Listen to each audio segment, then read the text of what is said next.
Yo.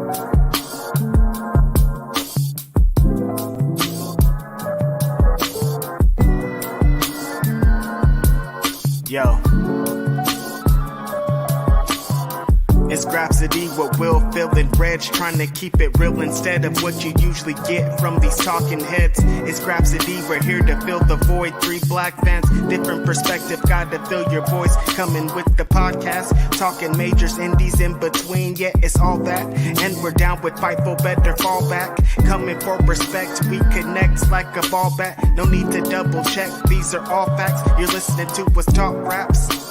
You're listening to what's talk raps. Will, Phil, and Reg. Yeah, we're Grapsody, here to talk raps. Yeah, we're Grapsody, here to talk raps. Man, bust that on that beat, ho. How many times do you think of that, like, a day? Like, just the ad-lib just popping in your head, like, on a regular. And now, with this record, like, it feels I wish it was a normal amount, Phil. I wish I could come on here and be like, oh, it's just like once or never. It's like 10, 20 times a day, like legit, just like randomly walking down the street, mustard on it. It's crazy at this point. And if it's not just in your brain, it's coming out of a car, it's coming out of a place, it's everywhere. Morning. This is Grapsody. I'm Phil Lindsey. I'm up here, of course, with Righteous Reg from the Bay Area. What's going on, bro? Area. It's like that. Tell the people that 40 Water is back. I'm feeling pretty good this morning. It's Saturday. It's sunny outside. The West Coast is very up, as we've been discussing. Yeah, it feels pretty good. I wasn't online at all last night. So I got on a little bit earlier today, and now I see they're on some we've gotten to investigation points and attorneys are being. I'm like, I thought this was over. What happened here? If you're keeping score at home, Top Dollar came out. Not Top Dollar in wrestling mode. Sorry, Top Dog. I'm like, where are you going with this? Top Dog came out yesterday and officially said that this battle is over. We're done here. I assume that's official. I assume that he means that because he's heard somebody say that from the other camp. That's definitely what I started to get from the Heart Six that was waving the white flag a little bit. Good battle. I thought this lived up to the hype. In spite of a lot of other messiness and stuff, this is something that I didn't think we were ever going to fully get on wax because these guys have been shooting subs at each other for so long. But this is one of the biggest artists in the world in Drake, and one of the best rappers of this era in Kendrick, and this lived up to the hype, man. All of the music has been good, despite who you might side with, decide, what the effect of this is. But not Kendrick won, bro. It's no way to get around this.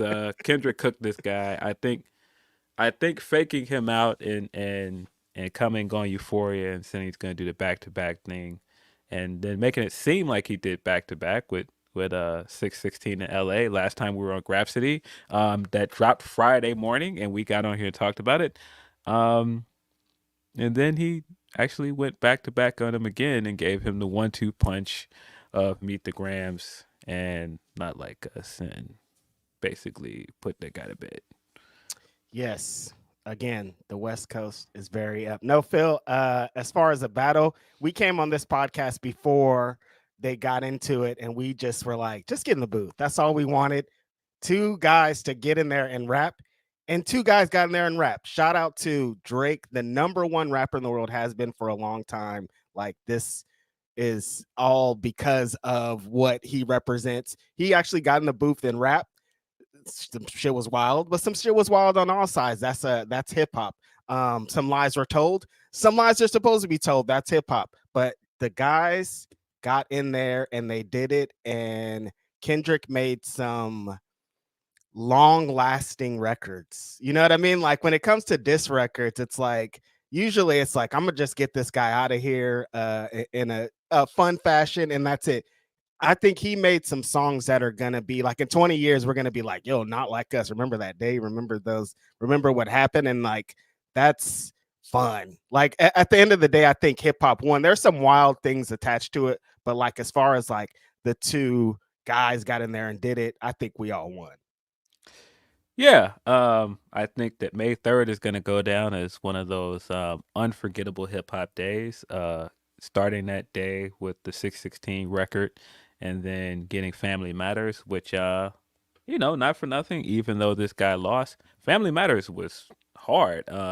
Talking about Mustard on a Beat has been stuck in my head, but the other thing that's been stuck in my head is Kendrick just opened his mouth. Somebody go hand him a Grammy right now. Where's the man of the house?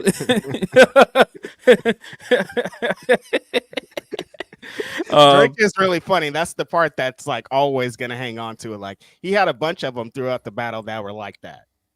Yeah, nah, he had a bunch of Like lines that. on Family Matters that were definitely very funny. Him saying he always said I was looking over him. Nah, I was just staring forward. That Back with guy. the short jokes. Hey, I thought the jokes landed a lot better on Family Matters because the bars were better. Yes. There were some bars that I don't think he should have said that blew up in his face, like the rapping like you're freeing the slaves line. Why you do that, bro? Like, God leave that one out. awful. But I think that the bigger thing that I thought, because the visuals for Family Matters was dope as well. But we've seen this guy's villain origin story turn him into the biggest villain in hip hop, and then he essentially wore out his welcome. Yep. Is that the vibe you got as well? That Because is exactly the vibe that I've gotten all week from all podcasters, from what people have been talking about, what they've heard in the industry, what they've been hearing for years and years and years. People kind of preying on this guy's downfall. And it feels like that's exactly what it is. It's like he wore out his welcome. Like there was the Drake stimulus package, which like if you kind of get attached to him, you're gonna go somewhere. But then there wasn't really any follow up to a lot of the stimulus packages. So I kind of felt like artists start to felt like he was using them, but it was like it's a crazy street because like if you get it, you get this crazy package, but then like you have to follow up on it. I don't know if you can really depend on him. So some of the stuff that he gets faulted for, it's like that's not really his fault. And when you're the number one rapper, if you're the guy, if everyone talks about you, no matter what you do, the rest of the game is just not going to care about you. And some of the way that he moves is kind of wild, and how hip hop is built and what it's based upon, he seems kind of crazy. So there was a lot of people that were waiting with their binoculars for this moment and were patting Kendrick on the back, either virtually or in real life, you know?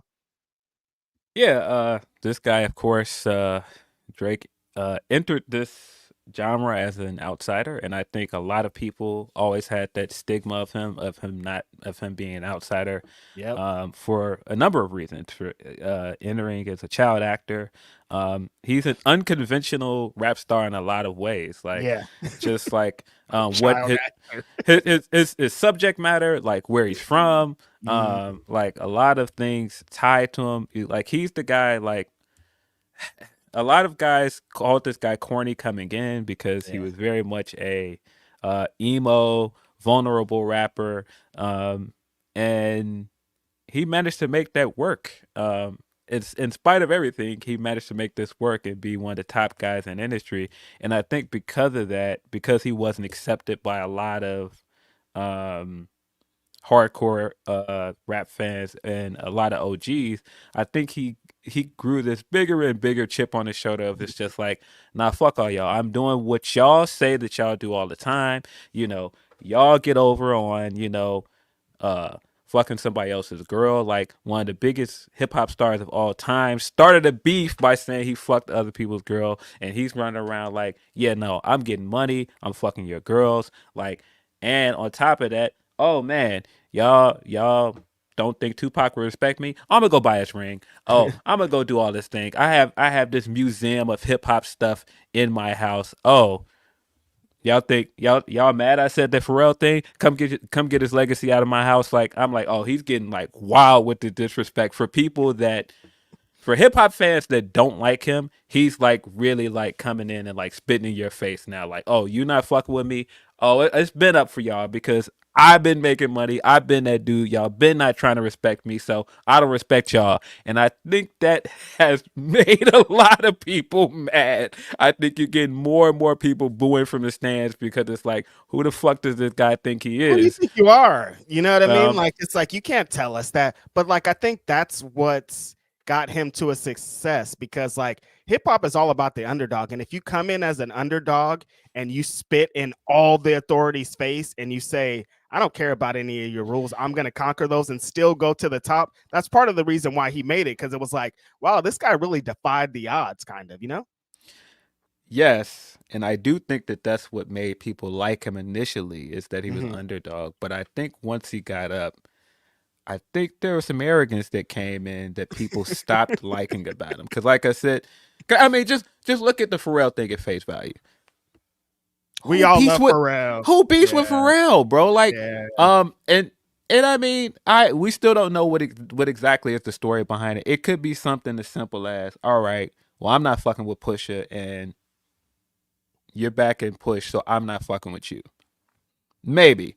I don't know. But when you look at the totality of all of these people that have a problem with him, and you look at how many of them have a problem with him because of women, when you look at how many people seem to have an issue with him not being able to read the room and not being able to understand cultural things, like the slave line is a perfect thing. Like for people to be telling you, like, bro, your identity and your spot in this space rubs people the wrong way. And then for you to come back and give us that slave line, it tells me that you're not really understanding the criticism at this point. It's telling Right. me that you don't feel like you have to listen to the criticism because I'm up. Why do I have to listen to this dude? Why is this guy even talking? Like, this guy ain't dropped an album in 2 years. I've been dropping music. I've been here. I've been at the top of the charts.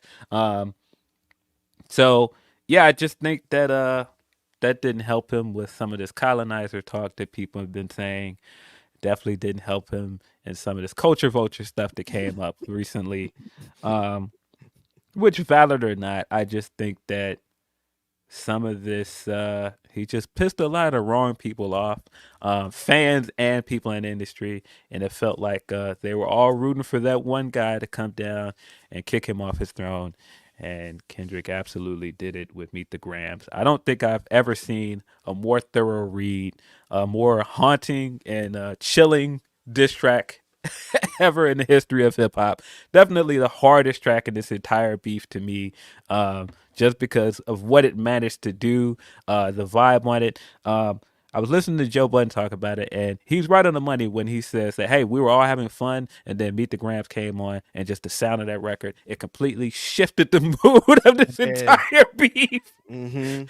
And, bro, just listening to it back, yeah.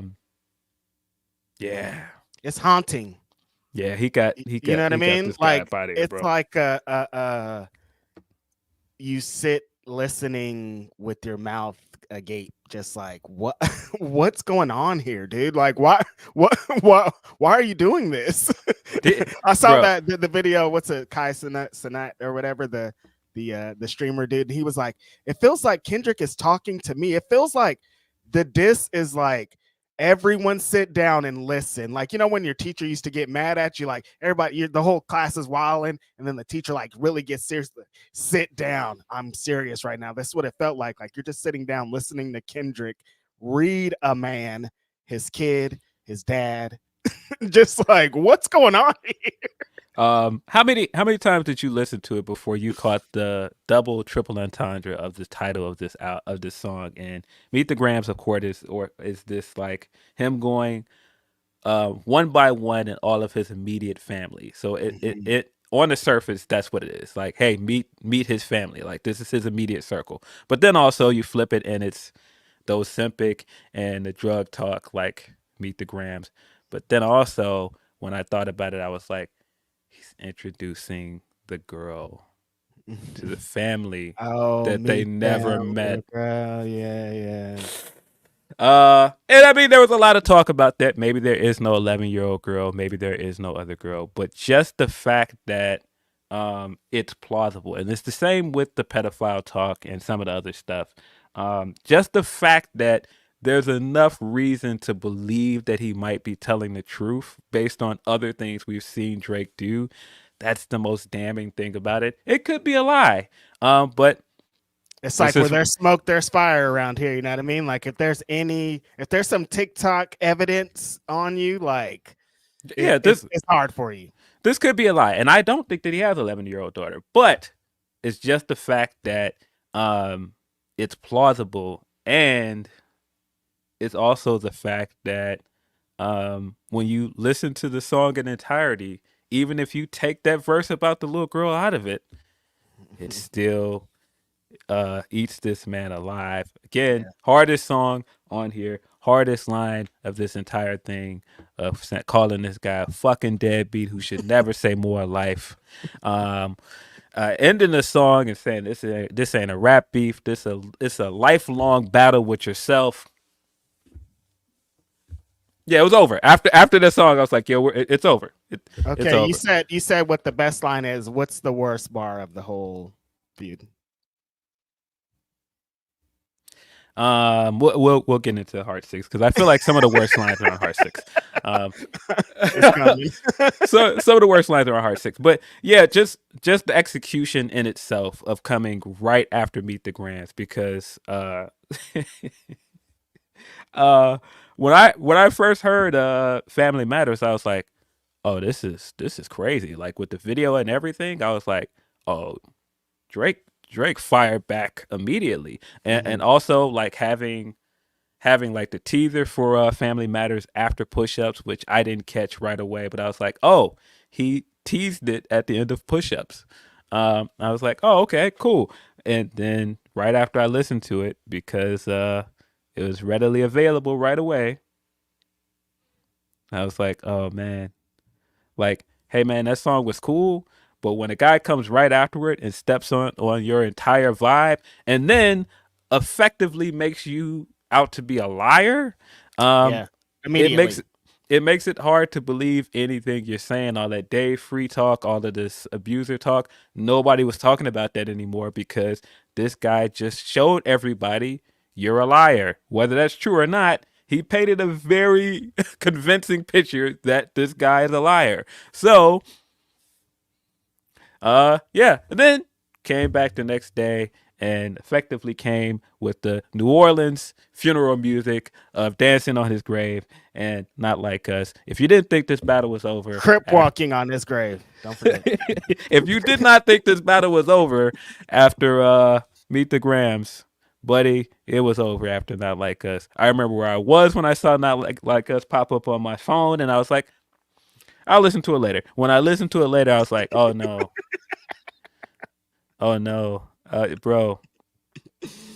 Trying to strike a chord and it's probably a minor. Nah, bro. Nah. There ain't no coming back from that, big dog. We're out of here. To make a West Coast anthem after all the culture talk, while addressing this full using Atlanta to try to be in the culture, saying that using Mustard as the beat maker to do it, like there's so many layers to Not Like Us. Like gangsters are dancing to this song, Bro. and it's a diss song. Bro. Going back to the very beginning of this and going back to like that. And he told us on that record that his best work was a light pack, and Daylight has been talking throughout this whole thing. Daylight has put out music. It's I won't say that it's common knowledge, but if you know, you know. Daylight ghost wrote for Drake. Yeah. And he also said other things on like that have aged very well. And part of that is him insinuating like, nah, this guy can't do what I do. He can't make a record that I can dig. And he's made that point several times across this beef, across a week, because it doesn't seem like last week was just a week, because all of this happened in a span of a week. All of these Kendrick records dropped in a week. But he said this many times throughout that week, and I feel like he nailed this point home with Not Like Us. Is not like, hey man, not just that these guys may or may not be sexual deviants over there. Baka got a weird case. Why is he around? Um, all of these things he says on there. Hey, these guys might be immoral. They don't stand for nothing. And on top of that, they some leeches. They don't do anything for the culture. They don't say anything meaningful. He don't have his own sound. And then on top of that, he's like, bro, that guy's good. He can come down here and get whatever ghostwriter he wants. He can go and stand next to whoever he wants to make himself look valid in his culture. But he can't make a record like this because he ain't from here and we don't fuck with him. Straight like that. And I was like, that, I mean, not just is this a thorough way to get him up out of here, but just adamantly saying in the midst of this, hey, all these other people from my coast that you were talking crazy about, hey man, I heard that line about Serena's wife. Watch your mouth about Serena. Outright, hey man, I'm glad the Rose is back here in America where he belongs. Y'all didn't deserve him either. All of these things, like in totality, and that's why I say again, the tailor-made record now seems like such a big miscalculation because And you upset the West Coast, and now like the West Coast is firmly on his side, and bad him coming idea. back and saying like, bro, cool, you can go and play the numbers game, you can go and do some AI and digital poke fun at our legend, but we don't play with that over here. We don't play with that talk over here, and you ain't moving in Oakland talking crazy like that. No, he was already. People keep being like, "Oh, he was already lose lose. He was down." Blah blah blah. In the Bay Area, in California, on the West Coast, he was down because Kendrick. We love Kendrick. You're already losing, but then to disrespect Tupac, you're down 100. And then Kendrick came out with an anthem. You're down 1,000. You're dead, dude. You can't come back from this. Yeah, no. I mean, listen, bring back regional hip hop, man. Yeah, But bro, yeah, after hearing that record and just certified hit at this point, like yeah. runaway hit of this entire thing. It's kind of sick at this point. And then has all of these lines on there, like the A minor line, the some of the humor in this. Say Drake, I heard you like him young.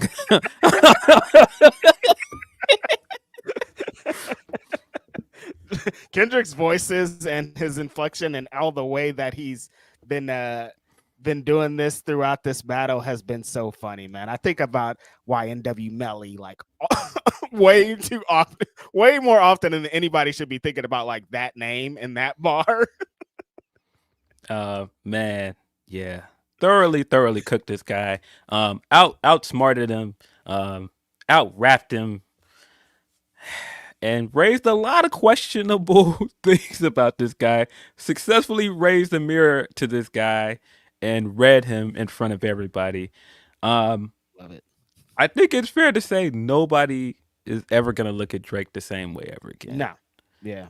I do think that's gonna cause lasting damage to his image and his credibility. I don't think that he's done. I don't think Mm-mm. that he's never gonna make a hit record again. None of this is that this is gonna completely take him out of the space. But I don't think that anybody's ever gonna look at him again. And prime example, we would never see some of the stuff that we saw coming out of last weekend before Kendrick effectively showed everybody, no, this guy's nothing. This guy can bleed. And I mean, Push had already done it, but this is just so different. Nobody has ever done that to Drake. And so when you have stuff like also the BBL Drizzy stuff happening, and now all these sound rappers coming for his head, and these are all dudes that don't have personal beef with him, but Nope. now you've made it cool to dunk on this guy. There's people that like him that are doing this. Yes. And that's why I'm like, this is, bro, he lost. Anybody that's still like, oh, he didn't lose this, like, no, he's lost on so many levels. He's getting banged on from so many different angles. Yeah. It's over, bro. I did not think that he would lose this thoroughly. I coming into this, I was like, oh, if Kendrick responds, Kendrick is gonna win this. I did not think that he was going to stomp this man publicly out like he did. But here we are. I didn't know he was gonna have YouTube tracks set to private, just ready to let go at any moment. That's the part that I wasn't expecting. Like I expected him to win. It's Kendrick. Come on, what do you expect? Bro, But like for him to meet like the strategy of like immediately coming after this guy and squashing what a lot of people think his best track was is like that in itself is you can't define that. That's crazy. dude, just the very The idea. mole thing is like, how did he know, Phil? How did he know? Just the very idea of him coming that morning and dropping that picture of the glove on top of the shirt, and then by the end of the night, he had expanded it, and now we see the entire picture with like the Ozempic and all the stuff on the bed, and he was already ready. It very much seems like he had already heard Family Matters, or at very least, he knew what the play was. He knew what he was going to say on it. Um, He had to have heard it, right? Because like, how do you know? How do you know like that? Either he heard it or he knew what was on it. And I mean, Right. even coming with Like Us, it very much seems like he wrote Like Us that night and Yep. recorded it, because he referenced things from Family Matters and he referenced things he said on it, and that came immediately. So I was like, even that, you guys were sitting talking around, like even Cole on his now deleted diss track was like, it take you all this time to drop a verse. No, no, no. This very much seemed like this dude was in the studio and he was ready. He alluded to on Like Us that he has 10 more records. I don't think we'll see all 10 of those records, but We don't need him. boy, what an entertaining week. But a lot of this stuff, I was like, yikes. I've seen some people in our chat actually. Did we see this creepy Riddler video that popped up last night of the guy showing like the stuff from the cover, and I was like, this is very weird and creepy. I don't know what any of this means. There's a hotel video of Drake getting kicked out or something. I'm like, all right, I don't know what any of that means either. Very, very weird stuff. But again, even if none of this stuff is true, uh there's enough room to question him now, and there's enough room to see it as possibly plausible. I don't know what I believe at this point. I would like to hope that this guy is not actually a pedophile, but does not look good. Doesn't look good at all. Looks bad. Looks bad. Looks really bad. Like I hope that they get to the bottom of that. Any like crimes or authority to like get to that shit. But yeah, I think it is like he's been looked at as the king for so long, and this is hard. Like the Pusha stuff was hard, but he like spun Adonis into like some cool thing. He got like an Adidas deal and all this shit. This is different. It's gonna be you can't Yeah, spin this shit into some deals. he might be, but I don't know. But yeah, and I've seen people that are saying, "Oh, well, should it count that Kendrick did all of that because he got some lies off, bro?" One of the greatest diss tracks in the world starts with something that could be a lie. We don't know for a fact that Tupac slept with this man's wife. It was never proven. That could be a lie. Phil, how old was Jay-Z in the Tybo class? Bro, and I for sure think Nas got lies off in Ethers. It doesn't matter, on, bro. So many lies, but it does not it matter. doesn't matter. Bro. It doesn't matter. He out-rapped this man, and regardless if it's a lie or not, he got you to question him. And at that point, he won. I saw people at one point that were like, "Oh, he should just put out proof that this is not true." Bro, once you got to come with receipts and once you got to come with physical proof, you've lost. Yep. You lost. Oh, here's the paper. No, actually, look at this over here, guys. Nah, we don't need that. Like, if you don't got the raps and you don't got the proof, if you didn't put it out in, like I've seen a lot of people saying, you should have put out the proof that he tricked Kendrick in the Family Matters video. If you didn't do that, we're good here, dude. You lost. It's okay. Yeah, it's okay. And he eventually you were gonna lose. Eventually this is gonna happen. You can't stay on top forever. That's just not how this works. The fact that he stayed on top for so long is the part for me that I'm like, yo, that's crazy. Like hip hop has never had someone stay on top for like 10 straight years. There's 2 years, there's sometimes 5 years, but like never like one guy. And he is the first person ever to do that. You know what I mean? Like Run DMC hell of a run. was like Run DMC was on top for a couple years, then they'd leave and then they'd come back. Like, no, this guy stayed and he was on top the whole time, and he's made careers and he's fucking changed hip hop and he's done all this stuff Like he will always get those props. But you lost to Kendrick Lamar. Kendrick Lamar is the guy that won this battle, and it's West Coast Compton. We all the way up. Nah, I don't know if you're heading to the Lila with all of your ice no more, dog. Mm-hmm. I don't know, man. I don't know if you're doing it no more, Drizzy. But yeah, what a wild month April was, leading into a wild beginning of May. Thoroughly entertained by this whole thing. Again, I enjoyed all the music. Heart Six, uh I there were some clever things he did with Heart Six. I think coming with the title Heart Six, which of course is a reference to Kendrick's Heart records, coming with the Heart Part Six. Six is of course a big thing for Drake. That's where he's from, the six. And then, triple entendre this guy, and it's a reference to Day Free putting the heart emojis under.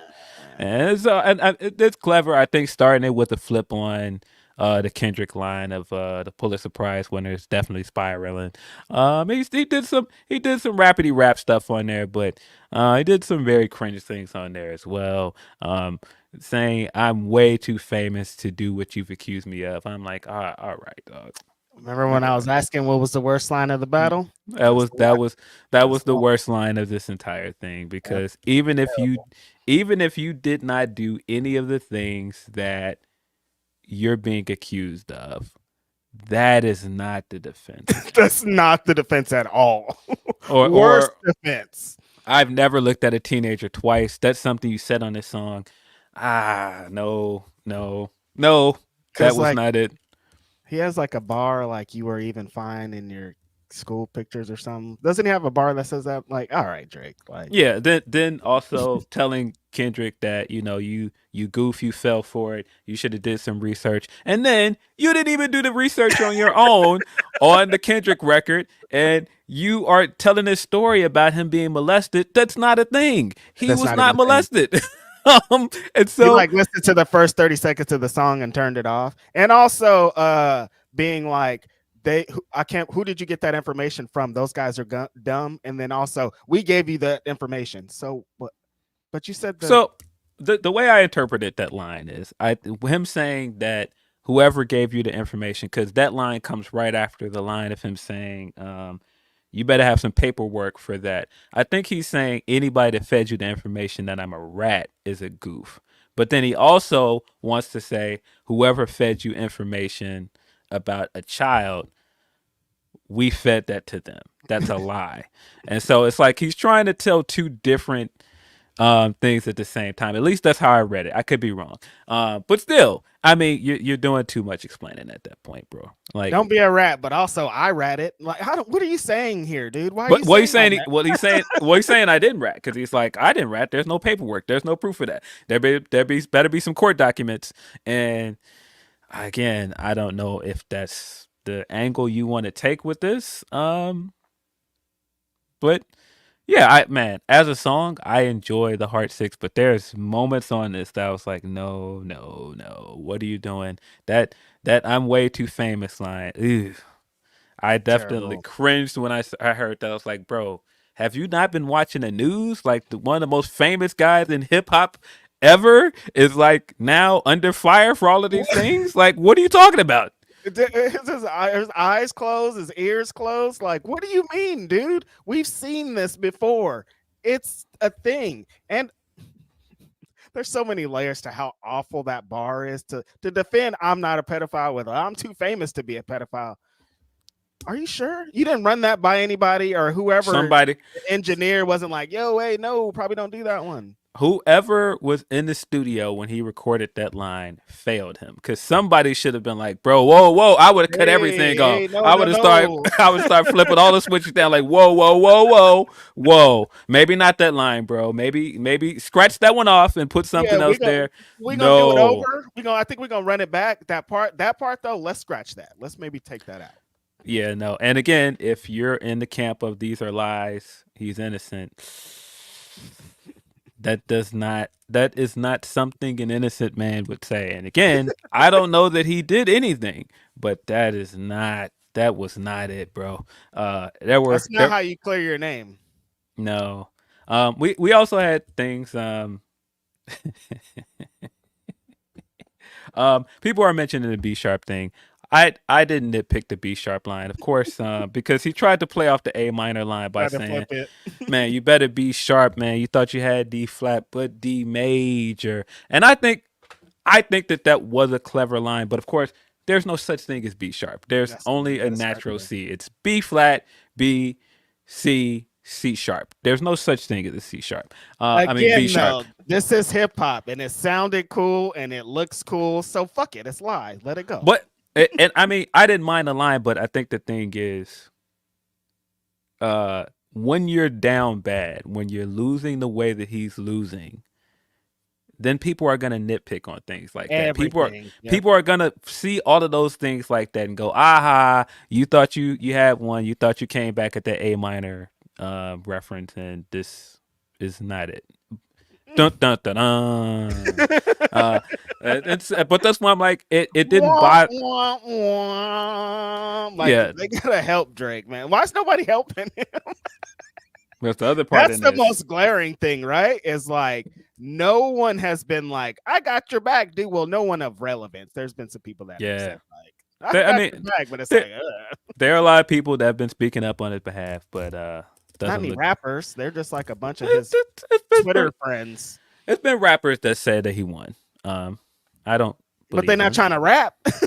I don't believe them. I think Oh, Game. I forgot about Game. Game. Oh Gilly's God. been saying that he's winning. We've seen other clips. I don't think that I needed to know that Tory Lane thinks he's winning. No, that's fine. Like I don't know Uh, why, but anybody asked. Like we don't yeah, need to. I'm good. Mhm. That of course came from Joe Budden because Joe said he talked to him on the phone. Um, but I think that what we should also preface this with, I believe in Joe's story, he talked to him after they heard Meet Family Matters. So maybe Tory hadn't heard either the Kendrick Yeah, records. Maybe that's why he thought he was winning. Regardless, don't care. he lost. Of course, he's going to pick the guy that has also thrown shots at Meg. Um, Shocker. But yeah. What a Those Canadians.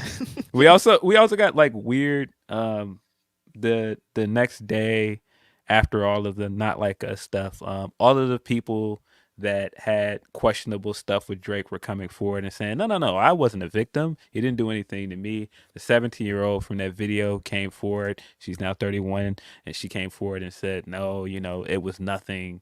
I didn't feel uncomfortable. Millie Bobby Brown put out a statement. The woman from the girls basketball team put out a statement. What timing? Toronto is also getting a WNBA team.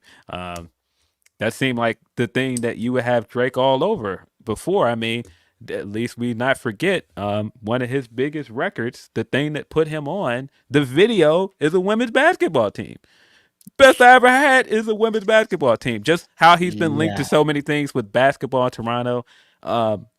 5 years ago, you would have been like, "Oh, Drake's going to be the ambassador of this thing." Probably not anymore. I wouldn't Uh, think. um, but oh man, I feel like we could go on and on dissecting certain things, but again, entertaining for what it was. I'm not as interested in the investigative stuff The side of rest it. of it, I'm good. Now, Um, anything beyond the music, I don't want it. I'm good, but the music, all the music we got was great. I feel like the Heart Six was probably the worst track out of this. I know some people might say Tailor Made, but Tailor Made is not a thing. It's been deleted. It don't count. Yeah. It doesn't really count. It's kind of Mhm. like the Buried Alive parody he did on IG. It Mhm. isn't really a song that he released, so I don't really count it. I did think it was very funny, but it's not a thing. Mhm. Lost. Kendrick. We won. Uh, Skirt. yeah, no, I have to imagine like just how we opened this podcast of saying mustard on the beat is like in our head. He has to like wake up in cold sweats of hearing mustard on the beat. Wop wop wop wop wop. I'ma fuck him up. Wow. Damn. He'll come Yeah. back. But again, great time for hip hop. Really love what this has done for Kendrick. I think that this is the thing that's gonna elevate him to another level for people. The second he drops the album, it's out of here. I mean, it was gonna be out of here anyway, but even more so, he's out of here. Yes. Exciting I think we stuff. got super chats. We got humper chats. Yes. I'm trying to get to the super chats. Um, yes, we have super chats. Thank you everybody for submitting super chats and humper chats and being here. Y'all are dope. Meet Norma says, "Sup Grapsody. Let's crank. Why in the blue hell would you send Wolverine to fight Magneto? That's 2019 WWE booking. What did you think was going to happen?" Yeah, I kind of felt like where the end of that episode was going as it was happening, and I was like, "Eesh." uh, what a great show, X-Men '97. I have said that I think that it is it is now better than the original show. It's probably the best X-Men adaptation we've ever seen. Um, but yeah, a lot of people were in their feelings after last episode, especially if you're a Wolverine fan.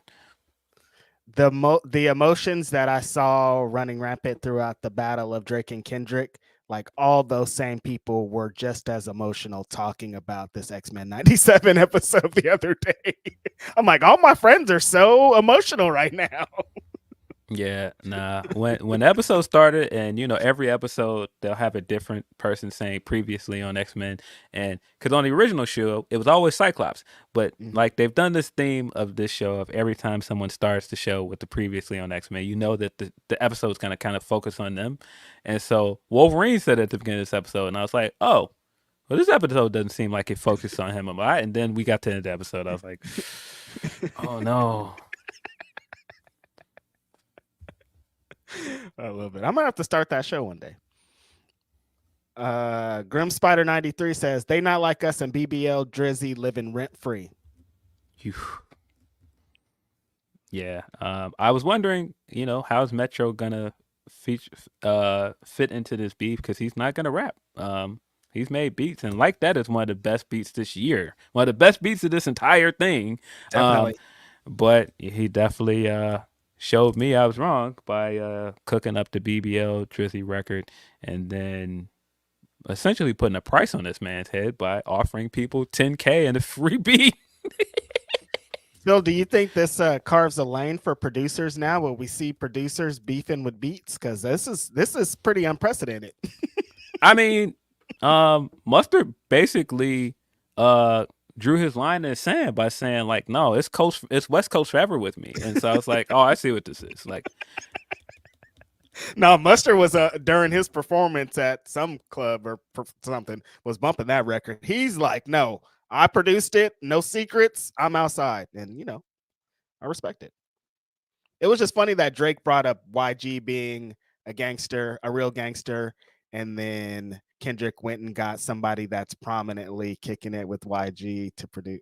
It's just yeah, there are a lot of things about this way he started that record that I'm just kind of like, in retrospect, why you do that? Like starting the record and pumping up Chris Brown and then bringing up some abuse allegations. I'm like, wait a minute, bro.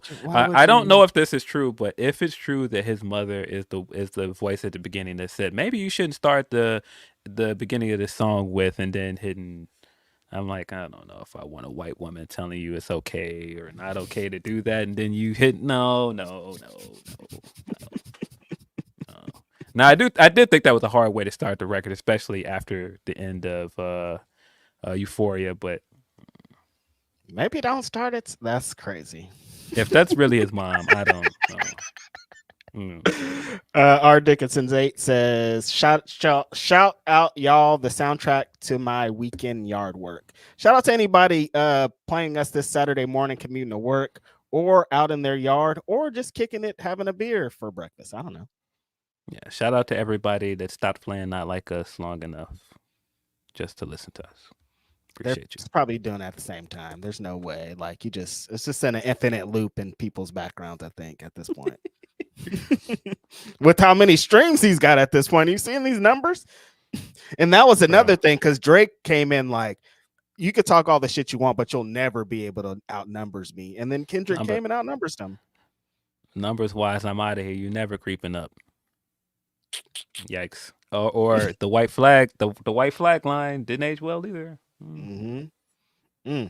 Because you definitely sound like you were waving a white flag at the end of the song, talking about, oh, well, this was great exercise, but you burned this out. Come on, bro. Come on, dog. Hold on. Drop. I need you to drop, and then whoa, wait a second. I didn't say all that many drops. No, you don't get to determine how many drops there are. Drop a 50 bag for the mob and the squad.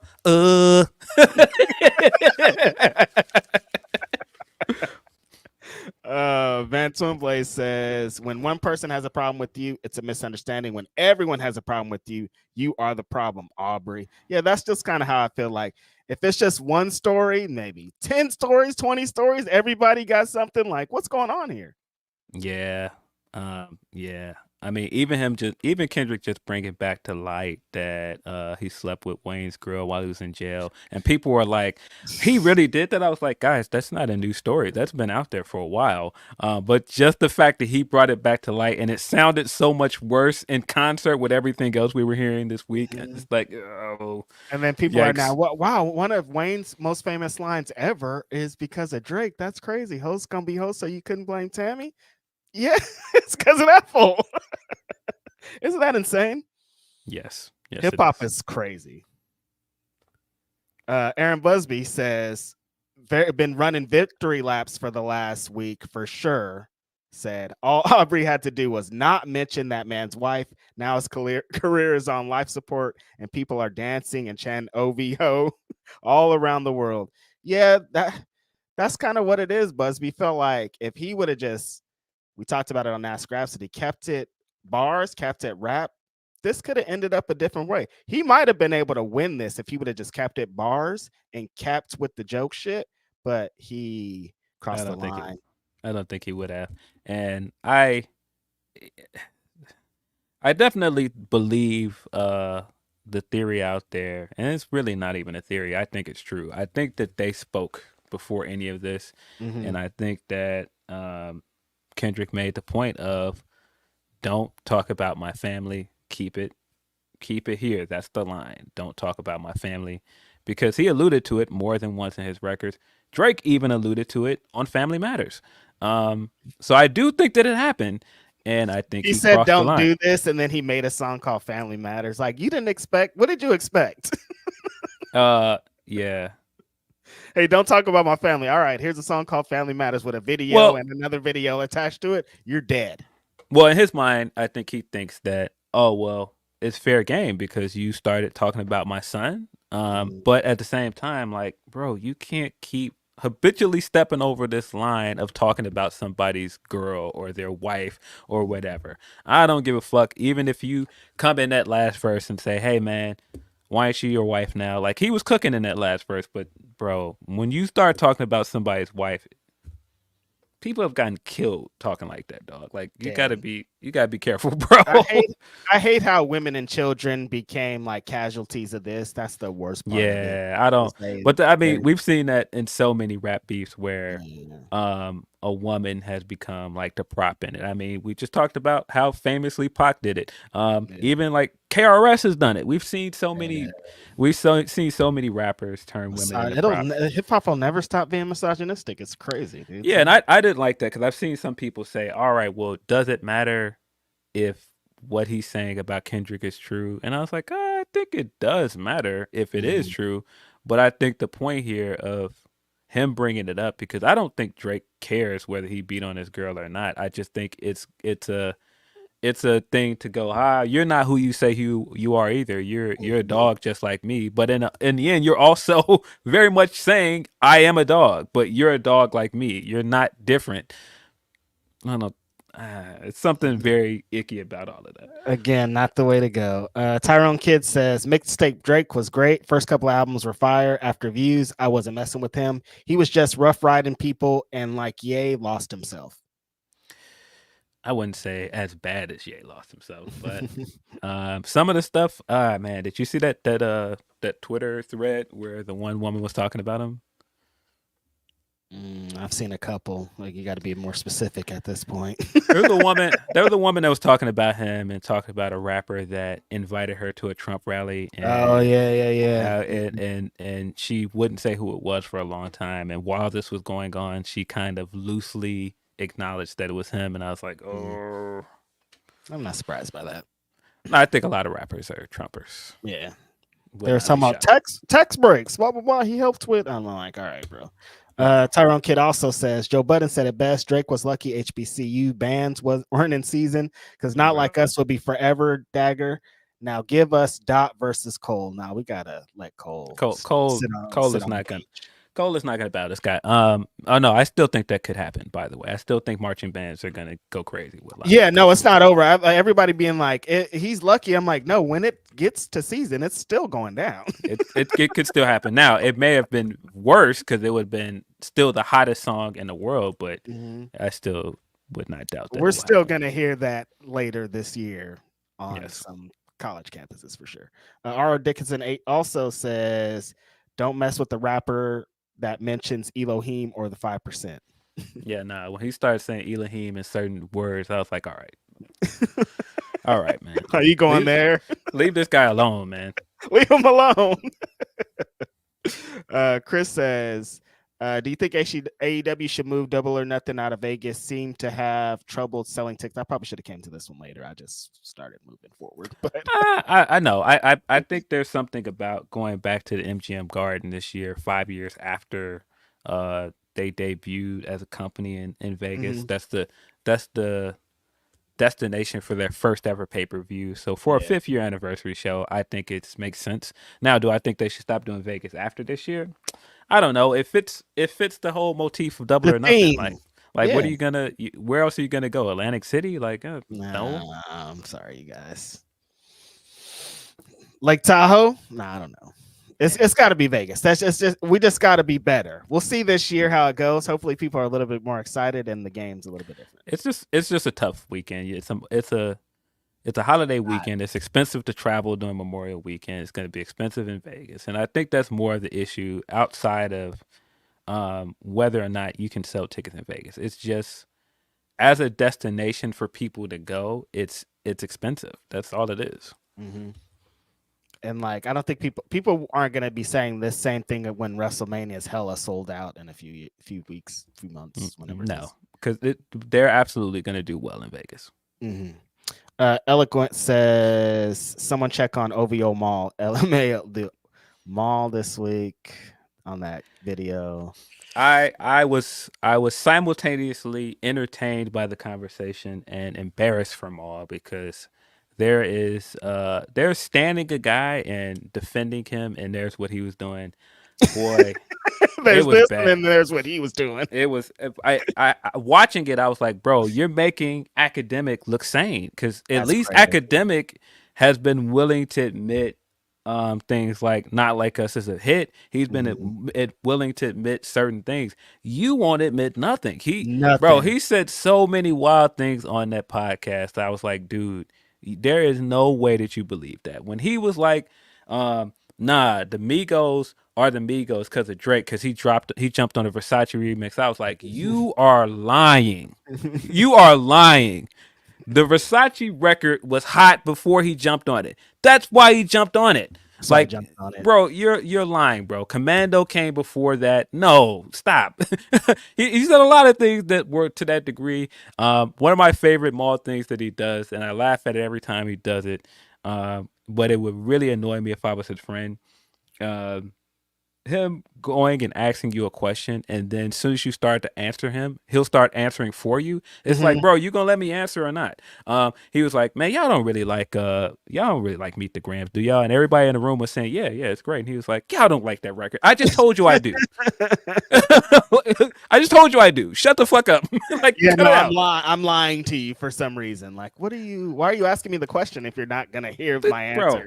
Yeah, he said a lot of things that I was just like, bro. And him screaming. The whole time I was sitting thinking, and I got confirmation when I listened to the whole episode of JBP. I was like, you would not do this to Joe. No. You sitting there screaming at Rory and the rest of them because they're not going to like shut this down. They weren't fighting back. They were giving good takes in response to him. He but just not wasn't like trying to hear. fighting back. They were like debating, but not like Exactly. yelling like Joe would have been, you know? Exactly. But watching Joe dismantle any takes that defended Drake on his podcast, I was like, oh no, you'd have been sitting there quiet next to Ish that Oh entire yeah, it would have been very different over there. I forgot how you he would have been acting just like Ish. yes he would have. When Joe was jumping up and dancing to Not Like Us, he would have been sitting right next to Ish looking salty. That's how that would have went for him. Wow. But yeah, go figure. Just listening to those two things simultaneously and just remembering what it was like when the three of those people were in the same room. That conversation would have went way different if Joe was involved. Right. Eloquent also says Drake trying to hold K. Dot accountable for allegedly being a wife beater while screaming "Free Tory" is a choice. Yeah, That's it's what I'm saying. Like, you don't really care glass about that. You're houses. just trying to make this guy look like he is not what he thinks. And I feel like that's what this entire beef has become like a PR war of, hey man, this guy ain't who you think he is. Let me throw some smut on his image. And that's whatever. But it's hard to do that when the other person has convinced everybody you're a liar. Right. Tyrone Kidd says worst line Metro S shut the fuck up and make some drums because he did. Yeah, I mean in hindsight, it's like maybe you shouldn't have said that. Still funny in the moment. A great line in the moment, but in hindsight, I'm like, yo, he made some uh, drums. I would say the Metro definitely got his get back. That's the way to do it right there. And then Will Chisholm says, when Cat Williams said in 2024 is the year of the truth, I don't think we all need this stuff to come out. We got Vince, we all knew this stuff would come out. We got Vince, Diddy, TD Jakes, and now Drake. What TD Jakes did? I don't know. TD Jakes, like it doesn't surprise me because of like where he is in his empire. I'm like, I'm sure he did something. Come on, man. I hadn't heard about it. Can't y'all see that he's fake? The rap version of TD Jakes prophesizing on your CDs and tapes won't break you a crumb off the little bit that he makes. And this is where whom you want to place your faith. Mm-hmm. Classic Hove line. Too late though. You had already lost. Same thing. You know, you got to try to fight back at the end on your album. Like, but remember though, I'm gonna get one more in there. Will Chisholm also says Drake fans just as bad as Bloodline fans. Rap fans, wrestling fans, not very much different. One side is trying to dig up dirt and make somebody look like a abuser, and one side is, supporting a wrestler. I don't know.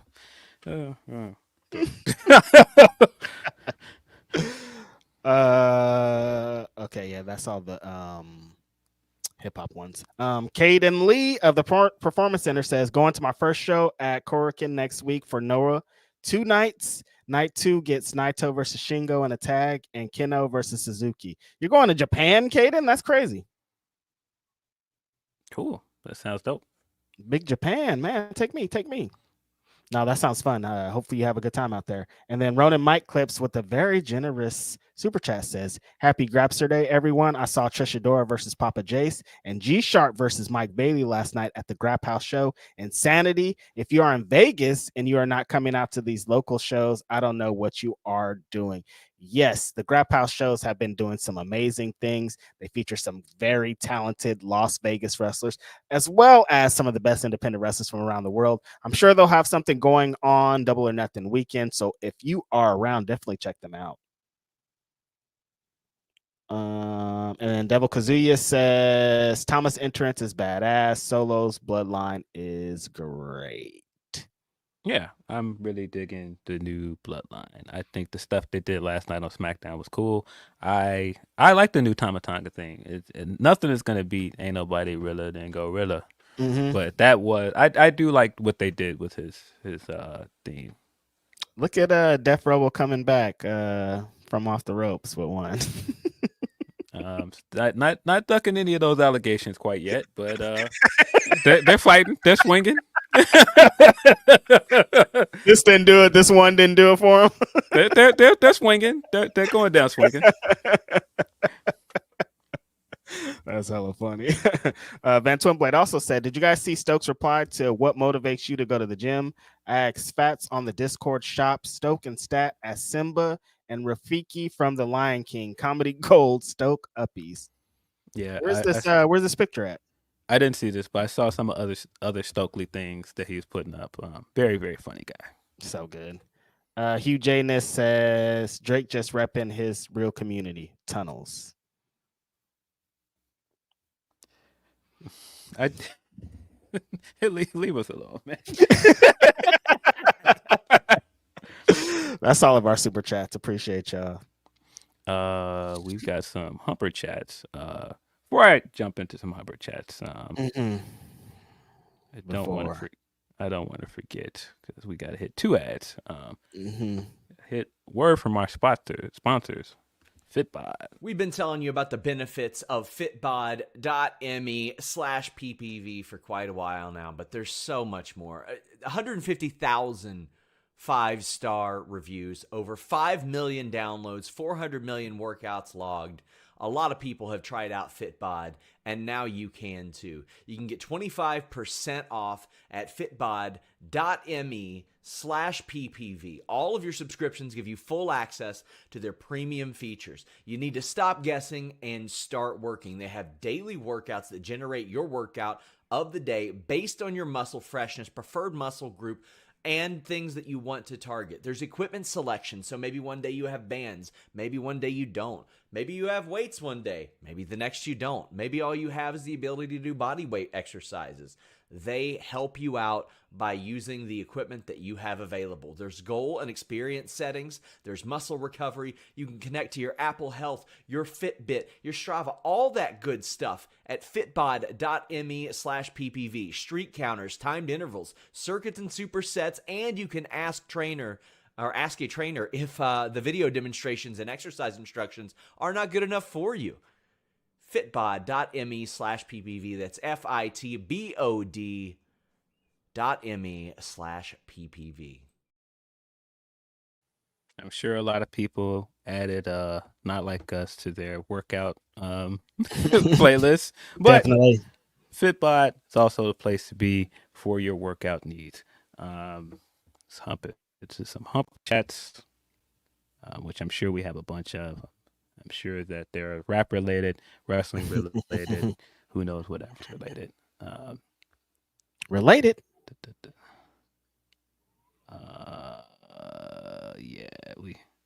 Yeah, we got a lot of other good music other than this Drake stuff and Kendrick stuff. We got some new chants out there. I did not listen to the Conway album yet, but that dropped last night. I did. That shit's hard. Yeah, got the Ghostface album last night as well. I've seen the Ghostface Nas song everywhere, but I still haven't listened to a lot of it. Let's see. From Van Twinblade, he says, Aubrey, what the fuck was that? That was pathetic.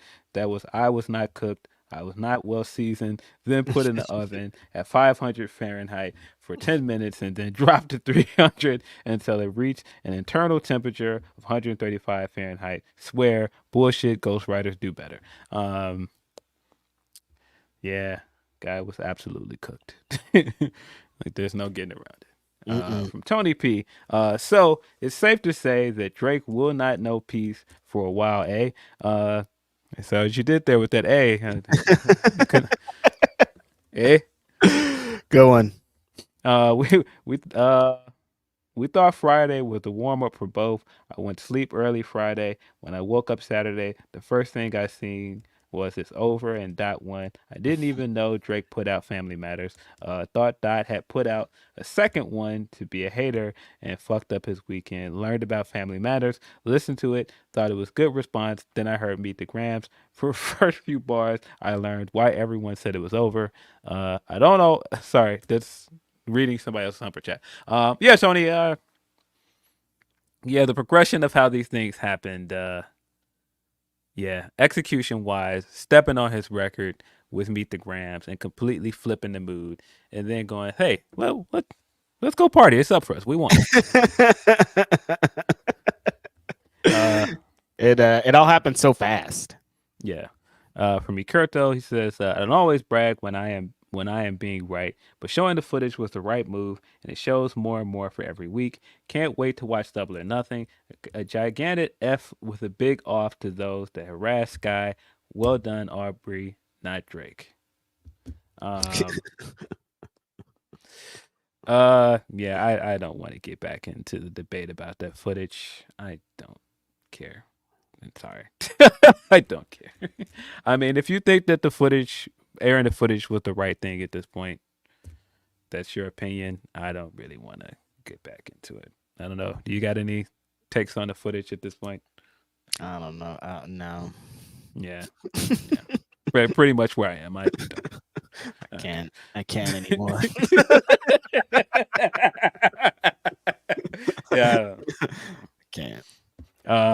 See, more from Tony P. He says, Meet the Grams was like Ken knocking him out. Not like us was that walking Drake up so he can witness his own murder. But the real boogeyman was Metro. When Drake said make some drums, he wasn't expecting BBL Drizzy. That was an evil ass move that paid off. He goes on to say the thing he cares about the most, his reputation, has taken a massive hit. His own city ain't even feeling him. That restaurant named a special after died, and not him after he shot the video there. Braun is jamming and not like us. BBL Drizzy is a worldwide hit. I completely forgot he put that line in Push Ups where he said, "Man, what is the line? I'm more famous in your city than you are." Mm-hmm. I think it's safe to say that he took that line personal. And effectively told you, no, that isn't true. Lies. Absolute cap. See, more from Tony P says,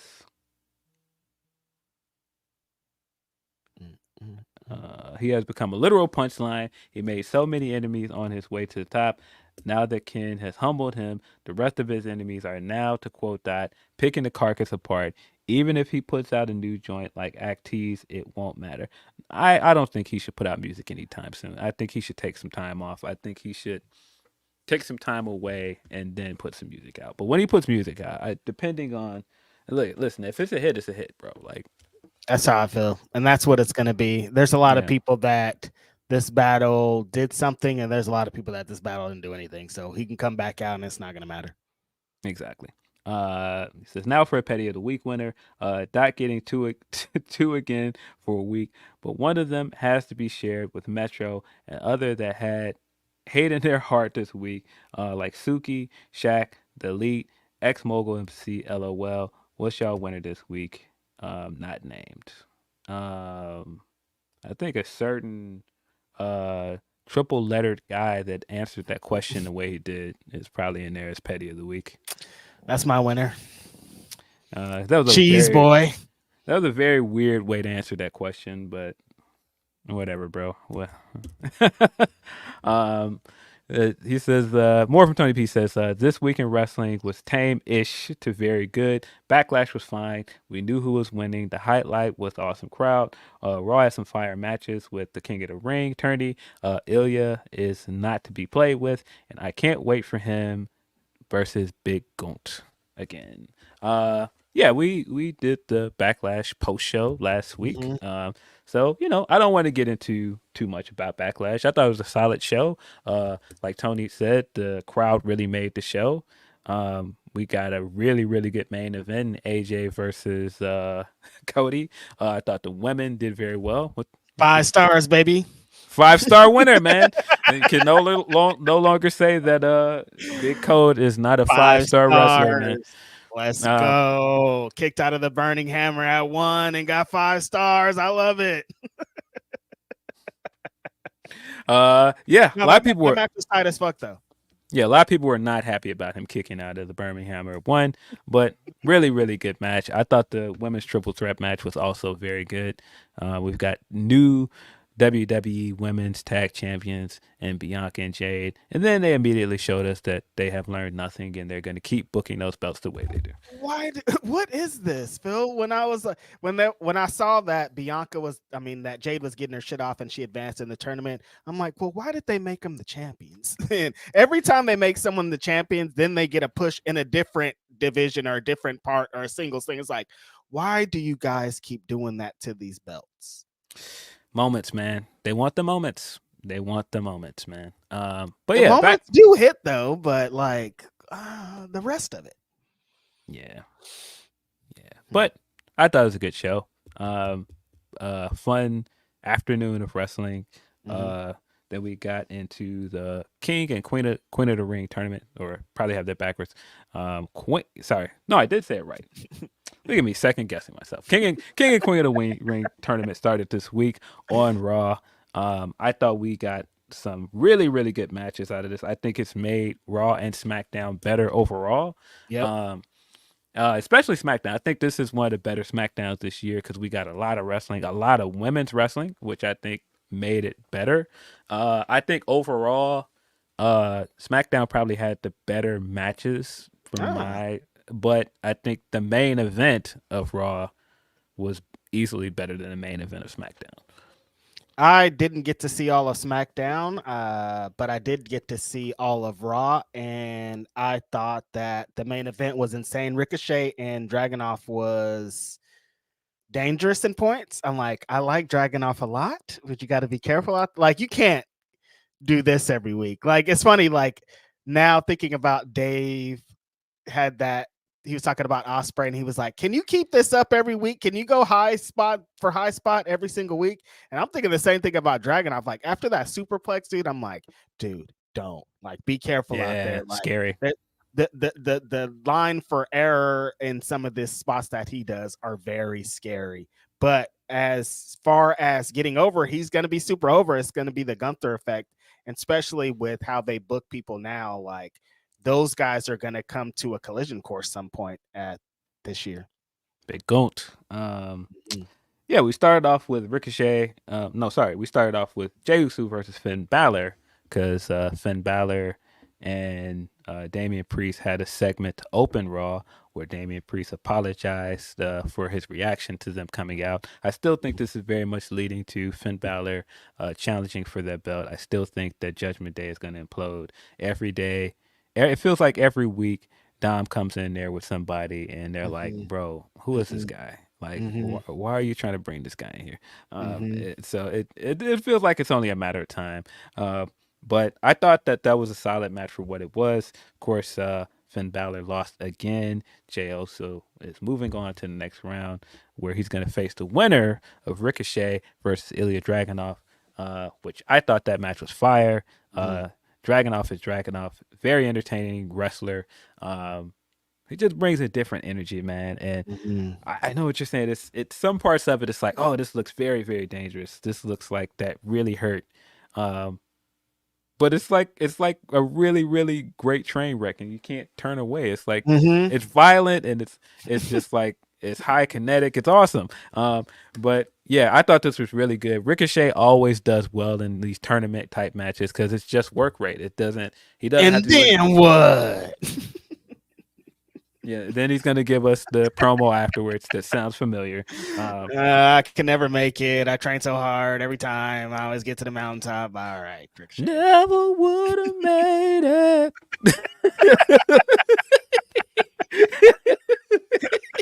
For a light skin, it makes sense. Look, I'm just like, do something about it. Like, I love the promo, and it always makes sense, and he always gets over. But like, actually do something after you say it. Then come with a different theme song, different character, different gear, something to prove that you're actually committed to changing. You know, rough start to May for light skinned guys, man. Drake got stomped out publicly by Kendrick. Jamal Murray got publicly harassed by the Wolves defense the other night. The Timberwolves shockingly went up 2-0 on the Denver Nuggets. Denver Nuggets came back and blew them out last night, but Denver Nuggets are on a hot seat right now. Timberwolves look for real. very good chance that they can move on to the next round. Definitely. Which is it's not, good news for former light skinned member of this podcast. Very stressful week. It sounds like last night that they looked a lot better, They but did. to look the way that they did earlier this week, though, is not a good sign for the rest of the tournament. Is all I'm saying. No, yeah, tough month for light skinned guys. Ricochet took a beating here to Ilya Dragunov, but it was a really, really good match. Like I said, Ilya Dragunov will move on to the next round to face Jey Uso. The main event, we got Sheamus versus Gunther. These guys don't have bad matches, so I mean, and I don't even think this is their best match out of the 4 matches they've had. But it still was really, really good. Really great main event. Yeah, I love it feels like Gunther's having the best time. Some parts of it, Sheamus is like, all right, brother, like, let's maybe reel it in here. But a big fight. I love that they had the fight and then people are like, let's do it again. And Sheamus is online like, this is it, y'all. Like, y'all saw the matches. We are not running this back. Do y'all see my chest? You see my chest? What happens here? Is Gunther gonna win this? It feels like Gunther is the favorite to win. Right? I think it fits with his character. I think you can get a lot out of this, especially because he did not manage to win the Royal Rumble. He's no longer Intercontinental Champion. This is something you can give him and move forward with.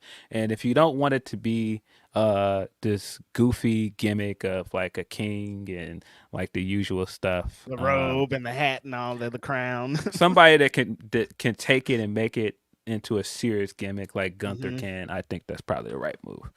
That kind of adds legitimacy to the whole thing if Gunther's carrying it, actually. Yeah. Yeah. On the SmackDown side, Carmelo Hayes took on Baron Corbin. It was a solid match. Baron came back and reminded people he has all the cool moves. Very pretty move set. Always had a great move set. Not the biggest fan of him as a character, but Carmelo. Mello advanced, your boy Mello. Man, he made Lashley. I saw him. Lashley, was that the bump? He was on the bump. Lashley was going in.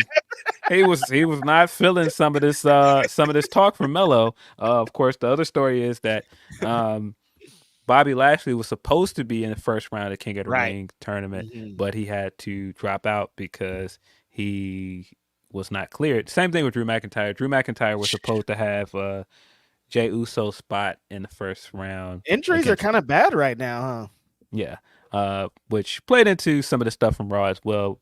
Drew was there. He was complaining afterwards before he hopped in his car and left that Jey Uso got a spot, which led to a Punk promo, which people seem to not be enthused by this Punk promo at all. But I just think it's time. He got to wrestle, man. I think that's people are getting impatient with the fact that he's not wrestling. I think that's really the biggest issue here. It's mirroring something happening on Dynamite with a certain lady. It's the same exact thing of people being like, another promo. It's like, well, that's the game, guys. Yeah, you're wearing this then because at this point now 2 of these guys are not cleared, and it's like we want to see the payoff to months and months of these guys talking to each other online and on TV. And it felt like we got that WrestleMania because Punk was being physical, and then we're right back to them not being able to touch each other because now the other guy's not cleared. They're both hurt. Yes. Damn. Yes.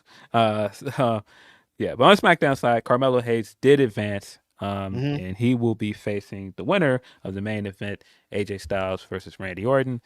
Solid match for what it was.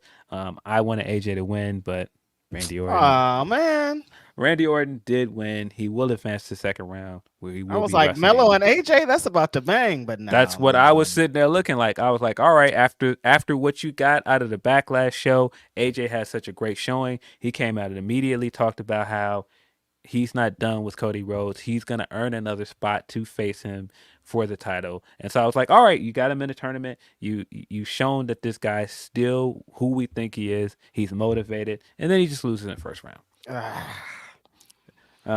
But come on. Yeah, Randy Orton, advances. He'll be facing Carmelo in the second round. Tama Tonga also advanced. He faced Angelo Dawkins in his match. Was supposed to be Bobby Lashley. And I mean, I guess that's why Randy advanced, because if Tama Tonga's in the tournament, you want to get back to that Yeah, matchup. you're still telling stories in the tournament. Yeah, you're still telling the story from Backlash. Of course, back at Backlash, Kevin Owens got put on the shelf. Orton was upset with that. He cut a promo before his match, which again, I understand the reasoning for it, but I would have rather see AJ win. On the women's side, I thought we got solid matches from both sides of the tournament. On Raw, we got Io Sky versus Natalya. Pretty good match. They was hooping. We got some more Damage Control stuff later in the night in a segment that I did not think was good, but like you said earlier, can't win them all. I did not think that the Liv and Becky segment was good. Oh yeah, I didn't like that. I didn't like that at all. Not enjoy that, and Damage Control really came down and stopped it before it kept going. And then I don't know if I love the story in general that they're telling with Becky and Liv. I see what they're trying to do, but it's like they're going kind of like the little sis angle, and it's like I don't know if I love it. Yeah, I think both of them are capable of a better segment. I just wasn't a fan of this one. We got out of that segment, we got Lyra Valkyria taking on Zoe Stark. Sorry, Lyra Valkyria taking on Dakota Kai. Lyra Valkyria moved forward. She's going to face Zoe Stark in the next round because Zoe Stark beat Ivy Nile. Like I said, the SmackDown matches, I thought the SmackDown matches for the women were heat. We got Naomi versus Nia Jax, which I thought that this was great. Naomi has continued to prove since she's came back that she has hit another gear. If you were one of those people that did not think this woman could work, you were wrong. Just straight out, you were wrong. I thought this match was very good. The Frankensteiner off the top rope was hard. Like some of the spots earlier. Nia has continued to look even better since she's come back as well. She looks motivated. She's in much better shape. And she fine. She looks great. Like I know, like go figure. I did not think that was going to be the sign that they brought back that was going to end up working out, but she's been really. I'd like really to have good. a match with Nia too. Put me in the tournament against Nia. In the second round, in the next, throwing it completely off. Later in the night, we also got Jay Cargill taking on Piper Niven. This was also very good. All of those people that wanted Jay to get some longer matches and had stuff to say about her other matches of is she any better? Can she work? She looked really good. I think she does well in these kind of matches where it's her against the bigger powerhouse wrestler. She hit Piper with the Blue Thunder Bomb, which looked great, and then finished this up with a Jaded. I mean, if anybody you want to put Jade in there, Piper's the type of wrestler you want to have. Piper's a vet. Piper's been in every situation that they're in, so it doesn't surprise me that they cooked. Yeah, leading to the matchup that I've been wanting to see since Royal Rumble, because they had the Fire Exchange at Royal Rumble. Nia Jax will be taking on Jade Cargill in the second round. That's hot. Right after Jade finished up her match, Bianca came out and they did like their flex high five celebration thing. And Bianca went on to face Candice LeRae. Of course, she advanced. She will be moving on to the next round. She will be facing the winner of Michin and Tiffany Stratton. And it's probably going to be Tiffany Stratton. The SmackDown side is way more interesting for me on the women's side. Yeah, I thought the women's matches last night were really good. I'm curious as to, because they have all three members of the big three in this tournament. Naomi's already eliminated. Are we going to end up with Bianca versus Jade at the end of this in the semifinals? Is my guess, because last night I tweeted this and I incorrectly said, "Or is that going to be the match in the finals?" But it would actually be the quarterfinals match. I can't see. Semifinals They wouldn't, match, right? sorry. Would they? I think they are teasing it just to see, but I get the feeling that Tiffany is going to beat Bianca, and we're gonna end up with Jade versus Tiffany Stratton in the semifinals. And I think that Tiffany is going to move on to the finals. I think Tiffany's going to go over, honestly, the whole thing. Yeah, but I think I there's something about the way they're booking this because again, I do believe that Jade is going to turn on Bianca. Totally. But the interesting thing they've done here, I think the cool thing they did with Backlash is, they've made Bianca show more and more of an edge. She's been a little bit more mean every time she talks about Damage Control. Like, I'm done with Damage Control. Done with them. I might be done with Bailey too. Like, she keeps throwing that in there as a side. And you know that your other friend, Naomi, is friends with Bailey. But you just keep going in there like, no, I don't fuck with Bailey. Like she has made that very clear. I don't really mess with Bailey. So there's enough here to make you second guess. Like, is it going to be Bianca that turns on them? Or is it going to be Jade? I still think it's going to be Jade, but I like what they're doing. Yeah, they're telling a good story. And if it doesn't lead to a match, they're still setting up for the eventual match. Yeah, and I think this what they're doing with the Queen of the Ring tournament is good because it's a good way to get people anticipating that matchup. Totally. Because now that you have it set up where that could be the semifinals, I keep saying semifinals, quarterfinals. Next week are the semifinals. Now that you have that set up where that could be the quarterfinals, semifinals, semifinals. Now that you have that set up where that could be the semifinals, you're gonna get people second guessing and going, "Huh, we did want that match at WrestleMania. We could get this match here." If I had to guess, they're gonna push this thing off as far as possible. That feels like a WrestleMania match. Yeah, I would think so. That's why I'm like, I wouldn't see them doing it in 2 weeks or whenever it's supposed to be on SmackDown. That would sound crazy. This King and Queen of the Ring tournament has been great, though. Just the simple fact that it's all mostly stars in this. Like, we're talking about Jade and Bianca and Nia and Gunther and you Dragunov. Like, for the past couple times they've done it, there's been like stars and like Xavier Woods and people that have kind of had an emotional attachment to it, but this feels like we got the biggest stars. They're all fighting for a big crown.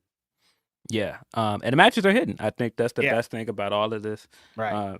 It sounds crazy to think of, but this is only the 12th King of the Ring. Seems like there have been more, but it's only been 12 King of the Ring pay-per-views. And because they keep being like, oh yeah, we like this, and then oh yeah, we hate this. So hopefully they like this again. Yeah, but I think the thing that's going to make people continue to want to see King of the Ring come back as a yearly tradition is the matches need to hit and the tournament needs to be good. Like, it doesn't really matter what you do at the end of the day. If the tournament isn't good and the follow-up with whoever wins the King and the Queen of the Ring tournament isn't also worth it. Totally. That's kind of why Gunther winning is the best idea. Because if you have Gunther win and just beat everybody's ass, establishes that. And Tiffany Stratton just as the queen just sounds right. Yeah. Yeah, I agree. But yeah, fun week of tournament. Sure, we have some more super chats. I already know we have a bunch more Humper chats. Humperchats.com/Fightful if you want to send us your Humper chats. We do have a few super chats. Steph the Writer says Solo gave Paul the mob hug before he kills him, right? Yeah, we got interesting stuff from that segment. Solo's doing some lying, bro. It's just no getting around it. At first when he asked him, hey, have you talked to Roman? And Paul goes, no, and I absolutely think that Paul has talked to Roman. Totally. And so my takeaway when both of them said their answer, I was like, oh, somebody's lying here. And I think feels that like they a both Solo. are. I think they may both be lying because I think Paul has talked to him. And I think when Solo was like, well, I have talked to him and he put me in charge, and I was just like, I think this guy might be lying to his guys. But he did give him like that some little brother thing. It's like when your big brothers go off to college and you're like, well, I'm in charge now. That's what it feels like for Solo. Mom told me that I control the remote, man. Like, so I say what we can watch. Mom did not tell you that, bro. You went to college for a year. The things have changed now that you've came back.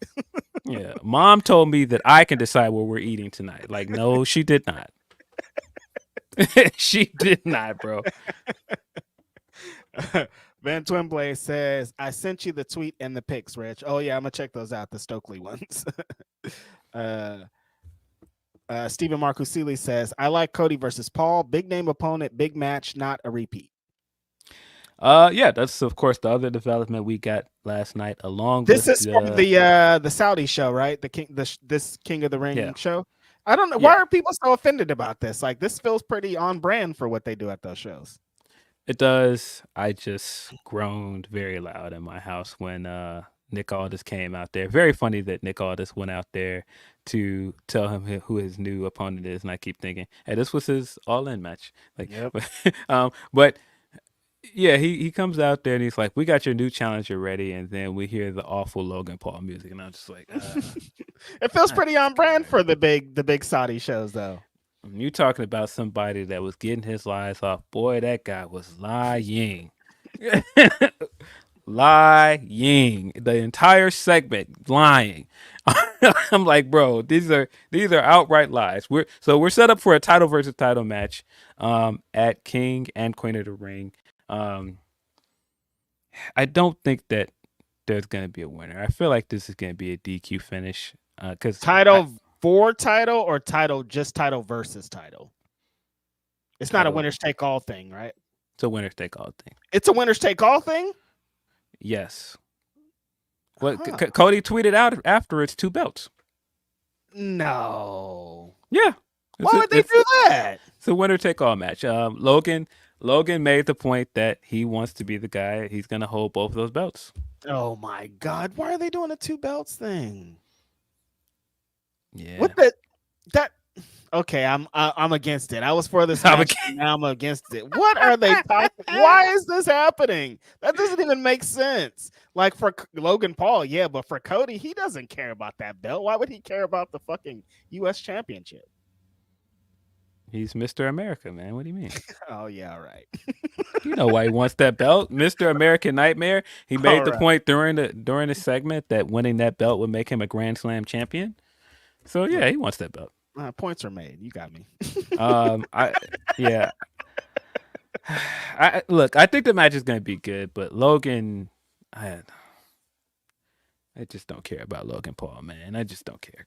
I get why people are out on him. It's like, yeah, I see. It's a lot of shenanigans attached to him. But I don't think that we're getting either of those guys holding both those belts. I have to assume this is probably a DQ finish. And especially in Saudi. I was just thinking that show's on the 25th in Saudi, which means they're counter programming your boys again, man.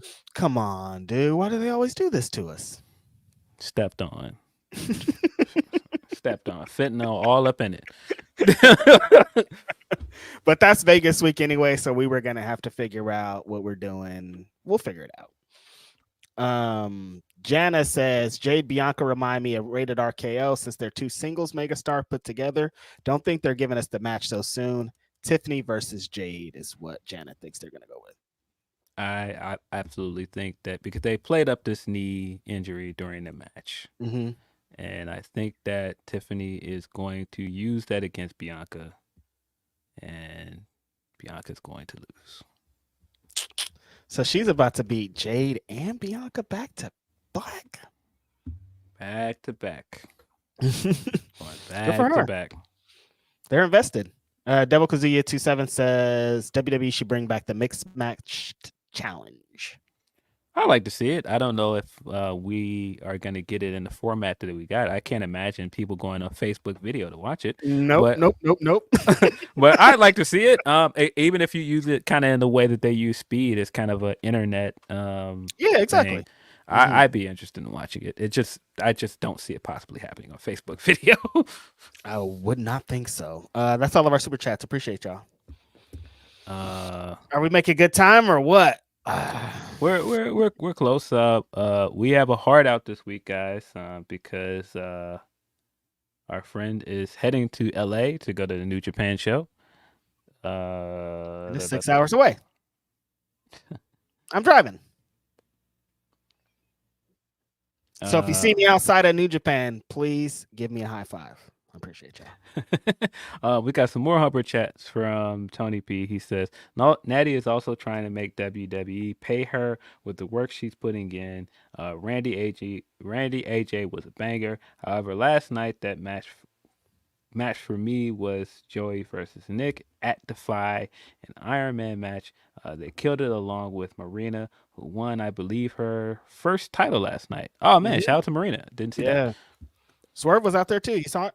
I did see Yep. that. But yeah, shout out to Marina. I did not see any of this Defy show, but sounds good. Me neither. I think they broadcast it for free on YouTube. I don't know if it's still there, but it was for free. If it is up, you'd be able to go and watch it there. Shout out to Defy. They always have some really great shows. Yeah, he also says Wednesday was a sleeper, good show, deceptively weak-looking card with really good matches that carried it with nice angles sprinkled throughout. I am getting more excited for Double or Nothing. Hope the women main event. Can't wait for Resurgence and Collision tonight. Yeah, I mean, I think with the way that the women's match was announced, it was the first match announced for the card. I could see it, why people would see that as the main event. I would hope they get that spot too. I'm not as sure that they will. Because once you announce stuff like the Anarchy in the Arena, you've got other stuff going. I'm not as sure, but I think that they deserve that spot. I was thinking like Anarchy in the Arena usually never main events, but like the surrounding circumstances feel a little bit different this time. Like it feels like a main event angle now, you know? Yeah. And then you also like this is Swerve's first title defense on pay-per-view as champion. I can see that main eventing as well. Yeah. I don't know. But Mercedes' first match though, she has a dog in the fight for sure. She does. I'm just not as sure as I was that it could main event as I was a few weeks ago. Same here. And good problem to have. Yeah, for sure. See, more from Tony P says on the basketball front, loving the battles happening, hoping Denver repeats. The team I'm hoping from the East is Indy or Cleveland. Sorry, Phil. Once again, Jalen embarrasses himself in front of a beautiful woman. Just wasted Mercedes' damn time. Shaking my head. Yeah, bro. Mercedes was there. She was there, man. Again, a tough week for light-skinned guys because Jason Tatum again turned into Jason Tatum under the bright lights, man. He always does this to me, man. I'm like, dude, this guy, he's the guy. He's the number one on this team. How does he keep falling apart like this? I just don't get it. But I want to still attribute it to him being young, but I'm like, eventually you gotta win, bro. Like you guys can't keep having these dominating seasons and then you get to the fucking dance and then you're gone. Like, what's up? Yeah, I do think Boston's gonna beat Cleveland though. And I would hope so. I do think New York is gonna beat Indiana too. Unfortunately, Tony. Yeah. And I laughed very hard at the "fuck you, Reggie" chant the other night. As somebody that has hated Reggie Miller for most of my life, I was just like, yeah, it's up forever, man. It's up. Not a New York Knicks fan, but we're in agreement. This felt like that picture of the Crip and the blood with the flag tied together. I was like, yep, not a New York Knicks fan, but we both agree on this thing. Reggie Miller sucks. Reggie Miller really fucked all y'all up them back in the days, huh? Hey, Reggie, man. Hated him, man. Right? I mean, he didn't fuck us up because he couldn't win. Didn't know. That's the point, though. I'm like, why are they still mad? You guys won. Because he was just doing too much, man. Like coming on our floor, bowing and all this other stuff. He's good, man. Like you still won in the end, though. Coming on our floor, bowing and shit is hella funny. Bowing and losing that game afterwards. Look, a lot of really great memories. You need good villains in basketball, and I think that's what I loved about Kobe. Kobe is one of the best villains in all of basketball. Reggie Miller's the same thing, man. And there are just so many other guys that they're just so easy to hate, and it makes basketball fun to watch. Mm-hmm. See, I think he's got some more here. Yeah, we got one more from Tony P. He says, speaking of embarrassing, Boston fans are learning from Drake fans by trying to find excuses as to why Jason's been playing bad. Now they're blaming Bam, even though he wasn't good before the incident with Bam. Not shocked as Massachusetts thinks Drake beat Dot. Losers. Do Massachusetts really think that? Do they think that? Well, you guys are wrong in Boston if you do. Uh, that's all of our Humper Chats from Tony. We got 2 from another Humper Chats regular is Nelson Muntz. He says, I've waited for Drake to fall off since people were telling me Drake was a great rapper when Forever just came out. Kendrick saved hip hop this year and brought the importance of lyricism back to the forefront. Hashtag they not like us. I mean, yeah, I get it. I understand that a lot of people don't like Drake, but I think the guy can rap. I think he's given us a lot of great music. It'd be impossible to just act like, oh, this guy has just been a bane on our existence for the last decade. This guy has had a hell of a run. Yeah, you can't be in the position that he's in for nothing, Phil. Like he's been where he is. He has as many hits, and he is who he is for a reason. Like I hate that people do try to take that away from him. Like, oh, he can't do this. Like at the end of the day, if they say rap, this guy can fucking rap. Like, you know what Absolutely. I mean? And well. He can rap, and he can also give us the melodic shit as well. Also, which was also funny that this guy told us on record, like, I like melodic Drake. I don't like tough guy Drake. And then proceeded to beat him doing some melodic shit. Surgical. It hurts. Surgical for sure. Just beat this guy on every level. More from Nelson Muntz. He said, people are crip walking and shaking their hips to the end of Drake's big run in hip hop and finally being exposed. Even Ja Rule didn't get it this bad. Yeah, Ja was in the talks this week as well. Because 50 is still on this guy's neck, will not leave this guy alone.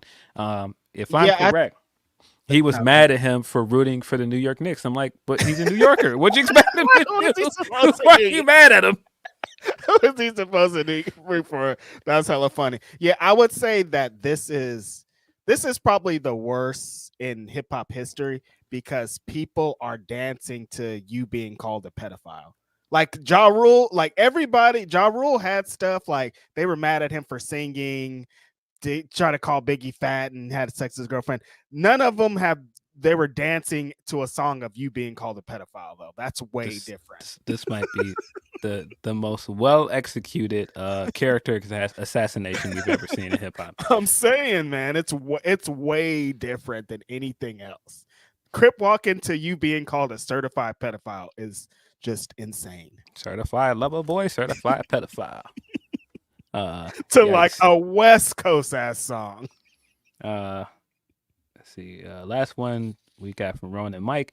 Drake said you don't plant any money trees in your own city when Kendrick has donated numerous times to local after school and music programs in Compton. And now that Chinese restaurant he mentioned Toronto is hot because of Kendrick. Yeah, and I thought that was a clever line. The whole playing off the money trees thing was a clever line, but again, lies, you know. It's fine. Yeah, it is all of our Humper Chats. Don't know if that's all of our Super Chats. It is. Cool.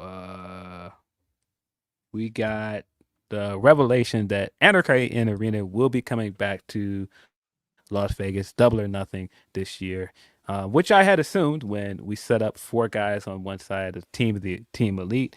Right. But we got the announcement last night from Kenny Omega from his hospital bed that Team AEW will be taking them on this year, and then the other 2 slots were left open until the end of the night. We talked about it on either the pod or Ask Grapsody. I thought Dan Garcia made a lot of sense, but we were both kind of stumped on who the last member was going to be. I think Brian and Eddie makes a lot of sense.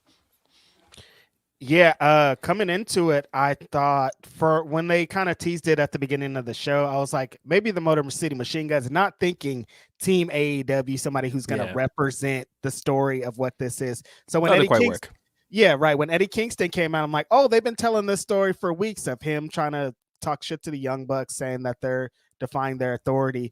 And then like when Brian came out, I was all, oh yeah, Brian, that makes so much sense. He's supposed to be like this disciplinarian guy, like even at like not in kayfabe and in kayfabe, it makes sense. It's like, O'Brien's going to represent for Tony Khan has talked so highly about him, essentially saying if he left, he would give the book to Bryan Danielson.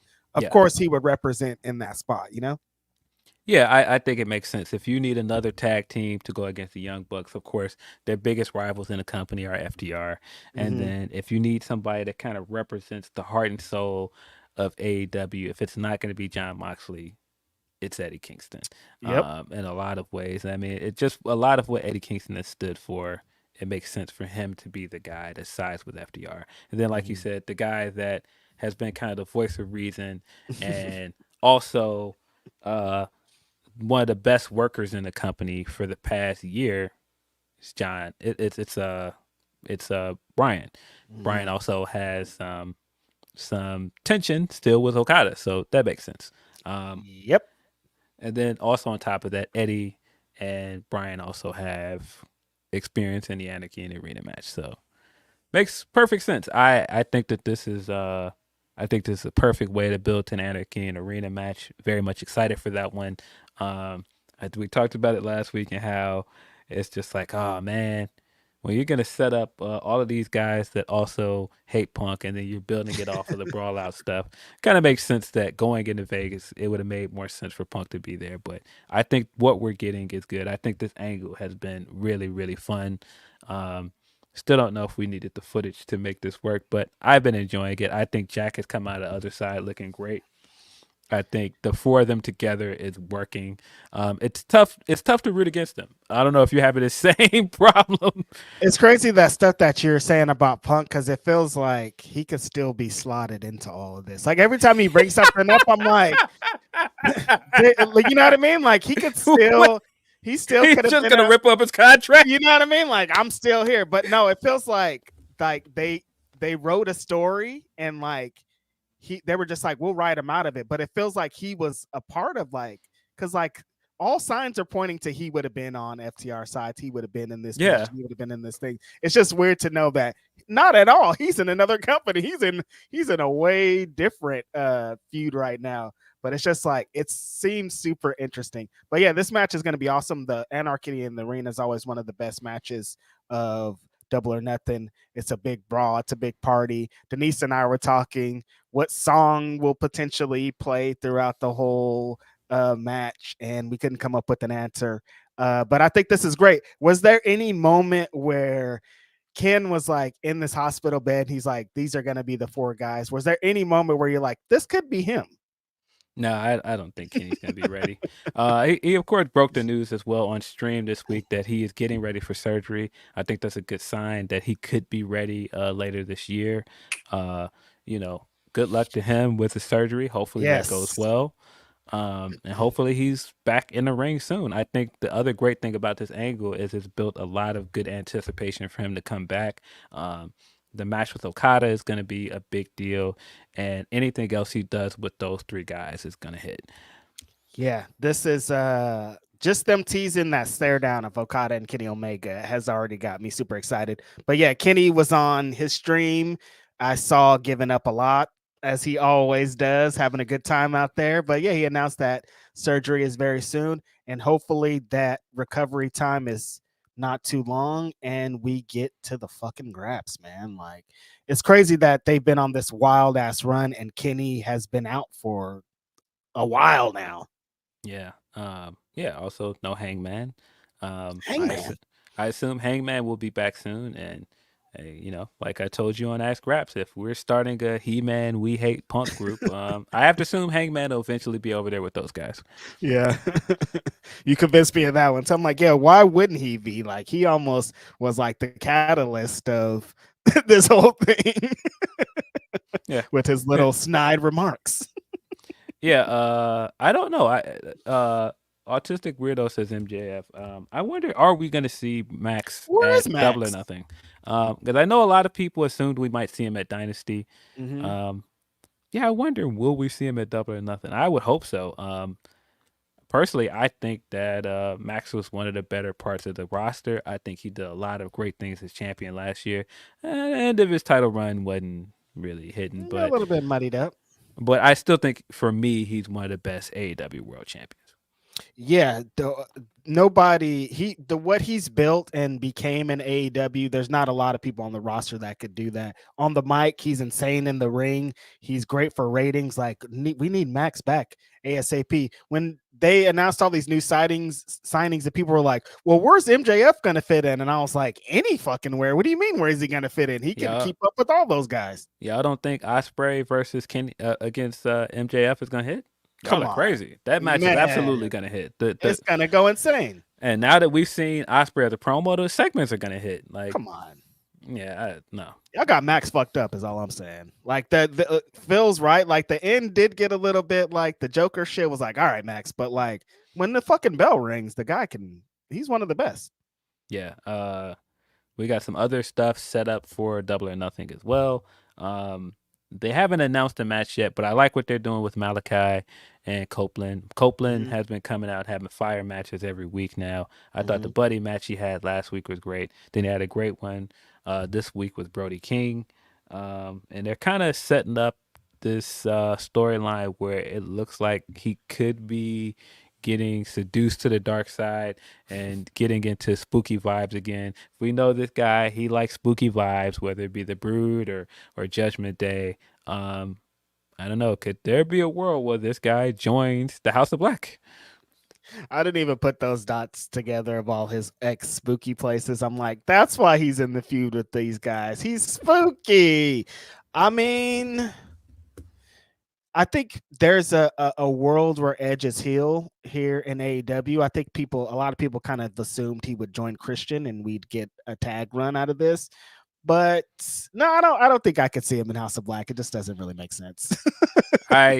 This put a pin in this for later because people are gonna think I'm gonna sound crazy in what I'm saying. I think there's a chance that he could start to make the move that way of joining the dark side. And the guy that's going to help him and is going to pull him out at the last minute will be Christian Cage. Oh. Yeah. I know that sounds crazy now, seeing what Christian is currently doing on Dynamite. It doesn't sound that crazy. But I could see it happening because I do think they're going to end up teaming up. I do think they're going to be a tag team. I do think the way they position Christian next to Young Bucks is not a coincidence because I do think that Christian is eventually going to turn on them, and I do think that's going to lead to the tag match. You're right. I didn't think about it. I'm like, what? I was kind of wondering, what are they setting up? And then when Christian's like, this is the start of a great business relationship or whatever. Oh,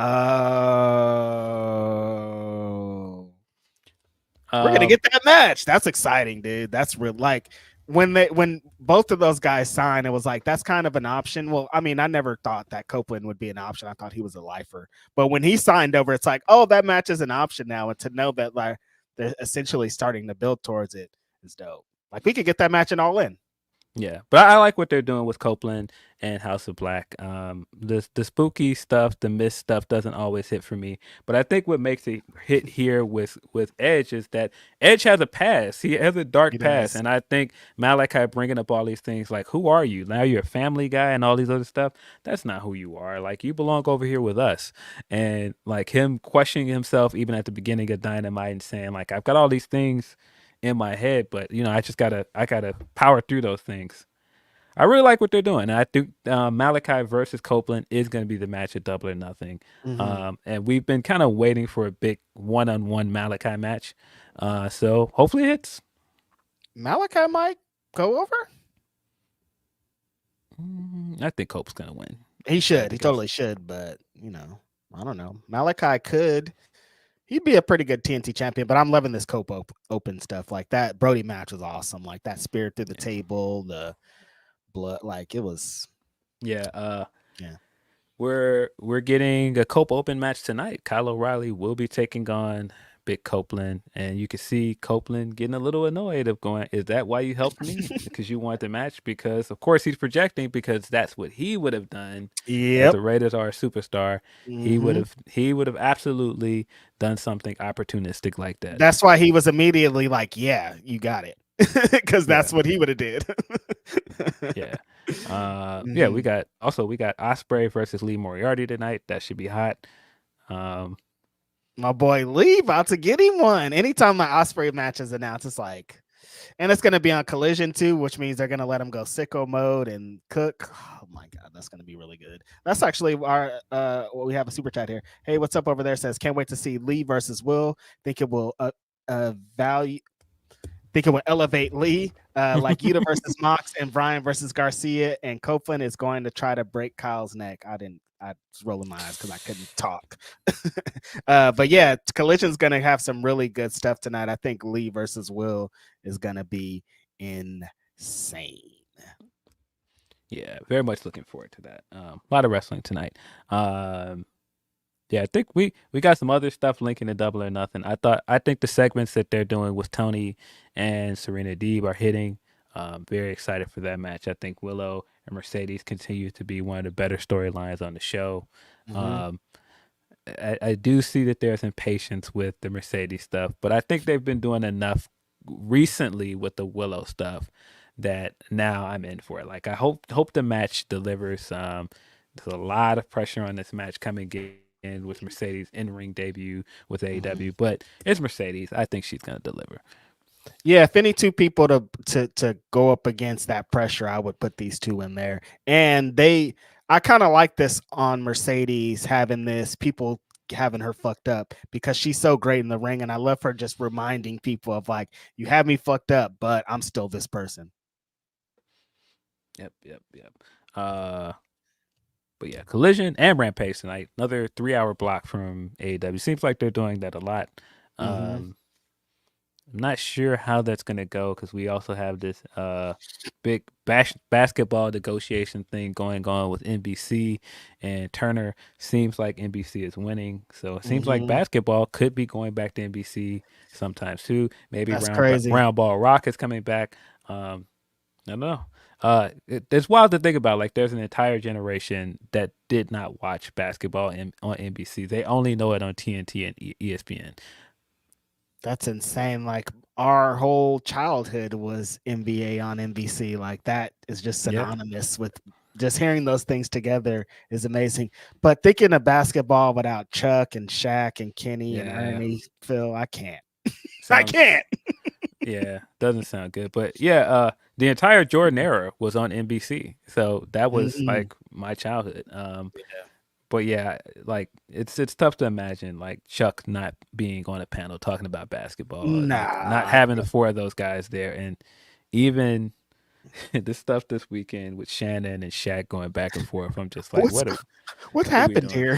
Shaq put out a diss record. It's just like, bro, what happened?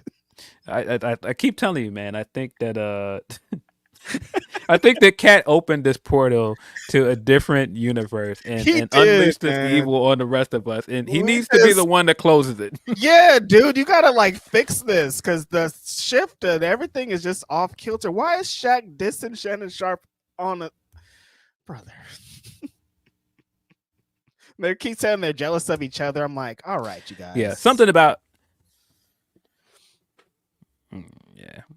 silly.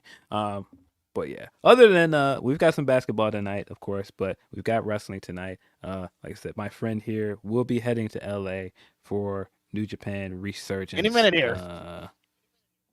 Any minute.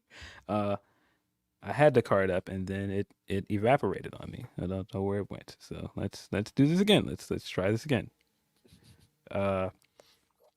It was on my screen and then I went back and it had something else on my screen. So but yeah, New Japan Resurgence will be taking place in LA. I believe that it is 9:30 p.m. Eastern time. It's 8:30 my time. The big main event for this will be the IWGP World Heavyweight Champion Jon Moxley defending his title against his young boy Big Shota Umino. Really excited for this match. Really excited for the implications of this match. This has been a long time in the making based on all of the stuff with them. I mean, concurrently with Mox making his debut at AEW was him making his debut in New Japan, and his run that initial year and what Shota meant in that year. He was still a young lion at that time. Really cool to see where Shota is now as one of the Three Musketeers and getting this big main event with him. Yeah, they've been telling this story for a while too, so like it actually makes sense for Mox, because Mox is only going to have a certain set of title defenses, I would assume, and for Shota to be one of them makes a lot of sense. It's going to be a really good main event. Yeah. We also got the New Japan Strong Open Weight Championship. Eddie Kingston will be taking on Gabe Kidd in a no ropes last man standing match. Boy, I love this guy, Gabe Kidd, man. Mm-hmm. I really feel like you should strap this guy up, shoot this guy to the moon. He's incredible. All of this stuff from yesterday of him doing those interviews, so great. That clip of him saying, "Oh well, if you like theater, go watch WWE. If you're some fat nerd that can't get women, go watch AEW. But if you want the graps, come watch New Japan." That is a guy that should be the ambassador of your company. That is the guy that you should be putting everywhere. Love this guy. Yeah, I think that they're going to strap the homie up tonight. I think that he's going to defeat Eddie Kingston for the Strong Championship just because of the energy that he has had the last couple of months. Like, he's one of the hottest wrestlers in their whole company. It's time. Yeah. We've got the never open weight champion Shingo Takagi taking on Yuya Uemura. That should be a heater as well. Shingo Takagi is one of my favorite wrestlers in the world, and Yuya is one of those guys where I feel like people underestimate him a lot, but he can have some great matches.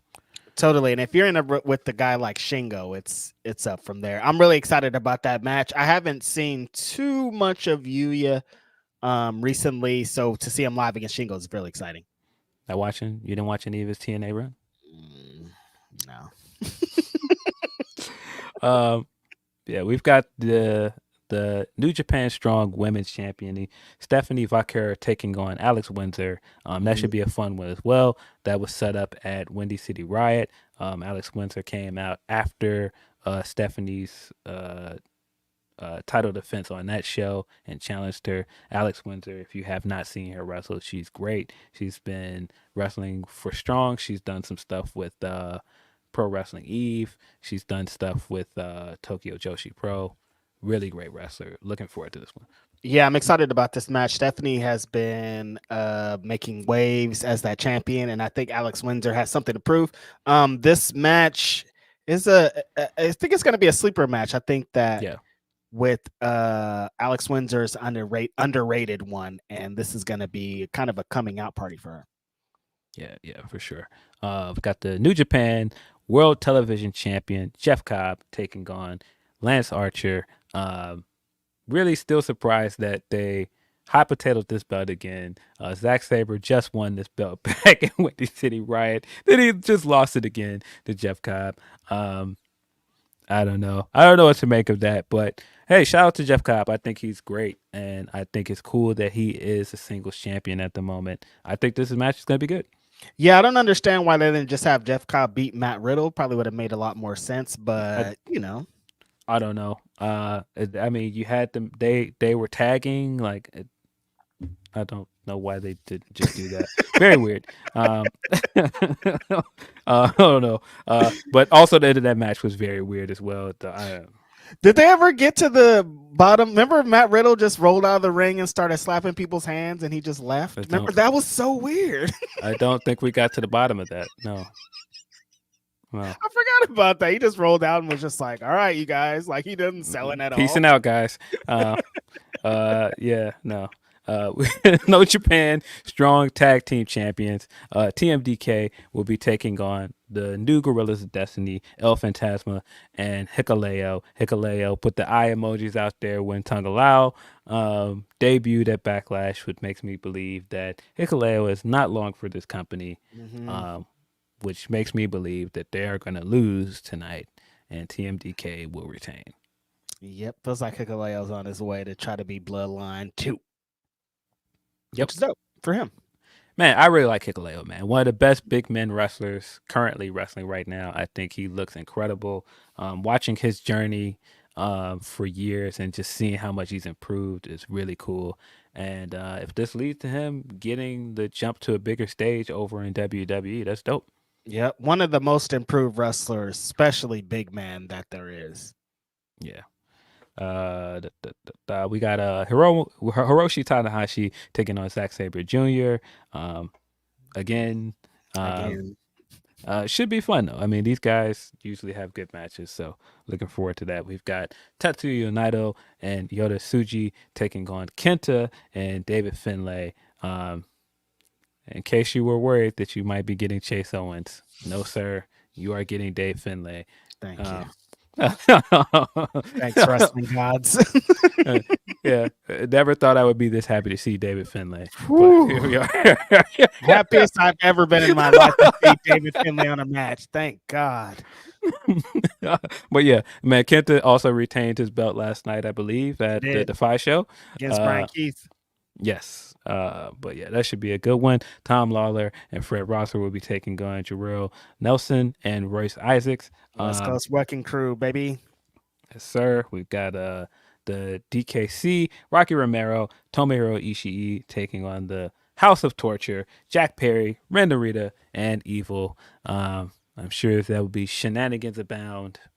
Yeah, about what you would expect from a House of Torture match. But exactly. And one other super hot match, right? We got a sleeper on the pre-show for this show.